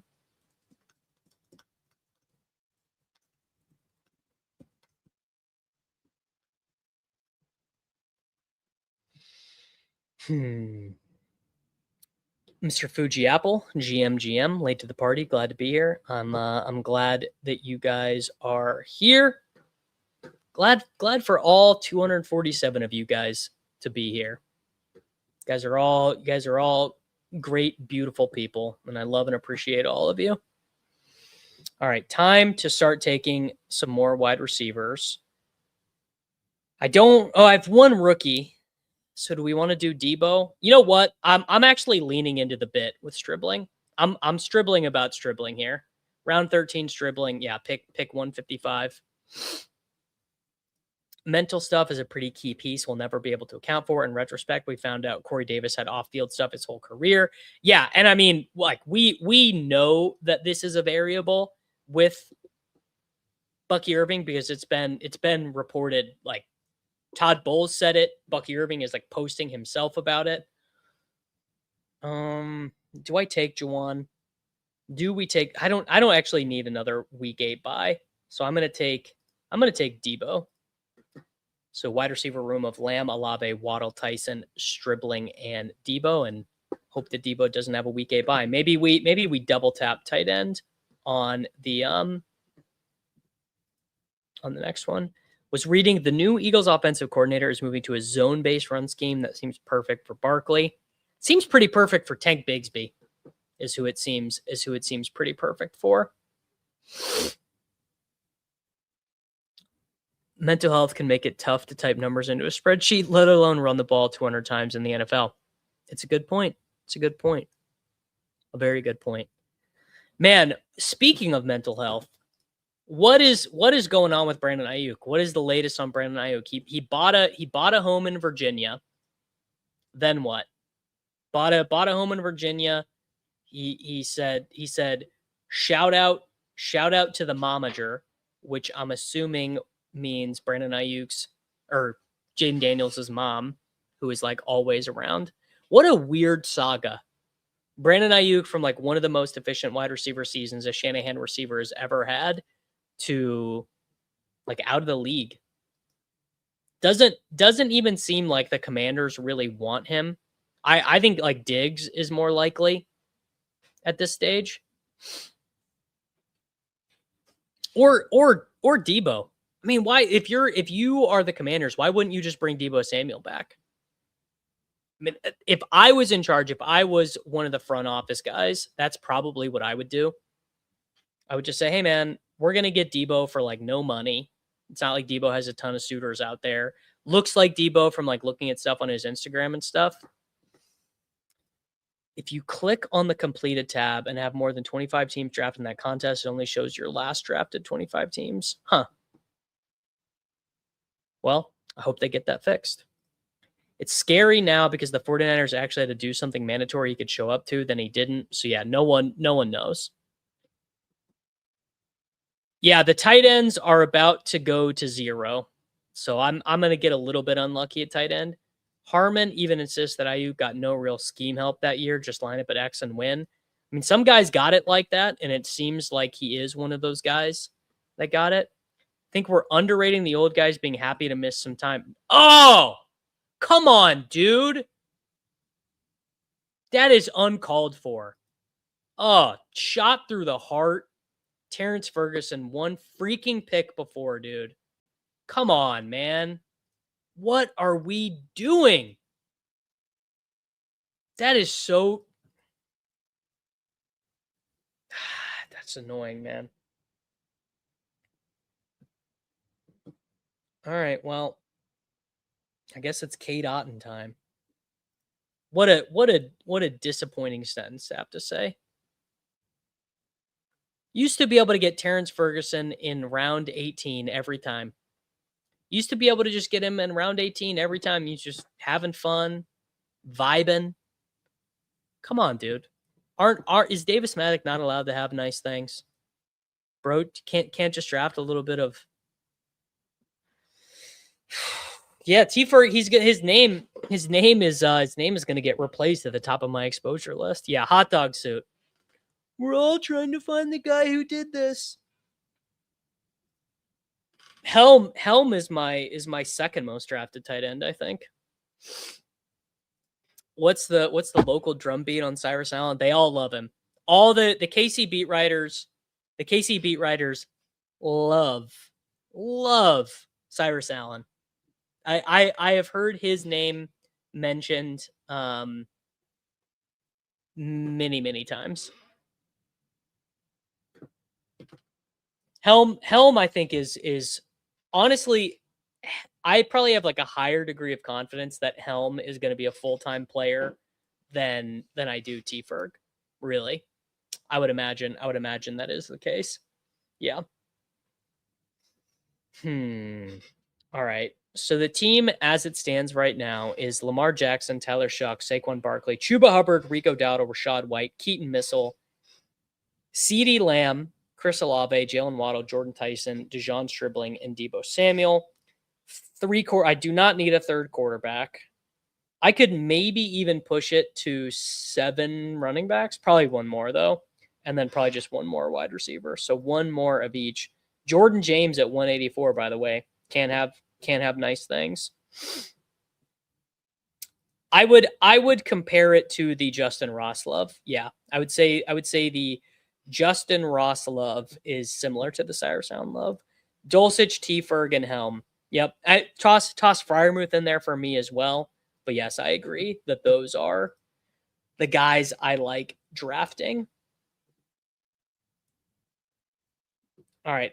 So I think we finished this out with Katron and Rachaad is kind of fun. You're just like betting against JCM. Surratt seems good. Bateman seems good.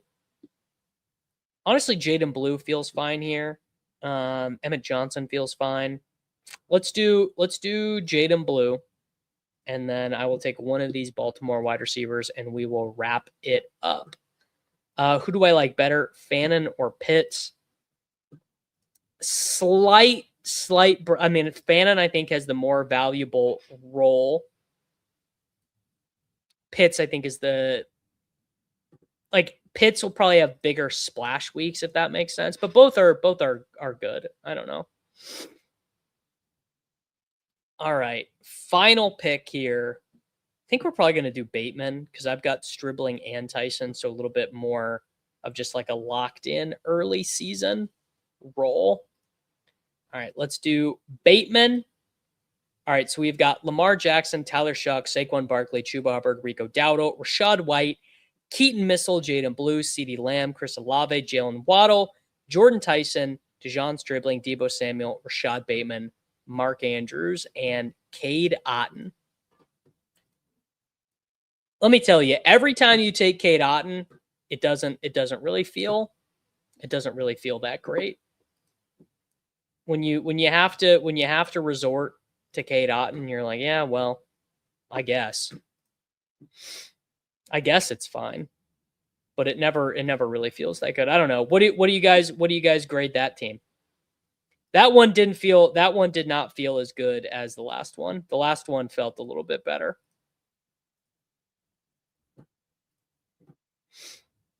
Let's see. What is the flock grade? Honestly, it probably didn't hate that one. Flock grade A-, A+ for advancement, B- ADP score. So it likes, because keep in mind, this is backwards looking data, right? So this is not forward looking data. This is the past 6 best ball manias. So it's not doing any projecting. So it likes that I only took 2 quarterbacks. It likes that I took 6 running backs, and I didn't do any huge ADP reaches. Lamb, Barkley, Olave. I mean, I am kind of wishing I would not have taken Lamar.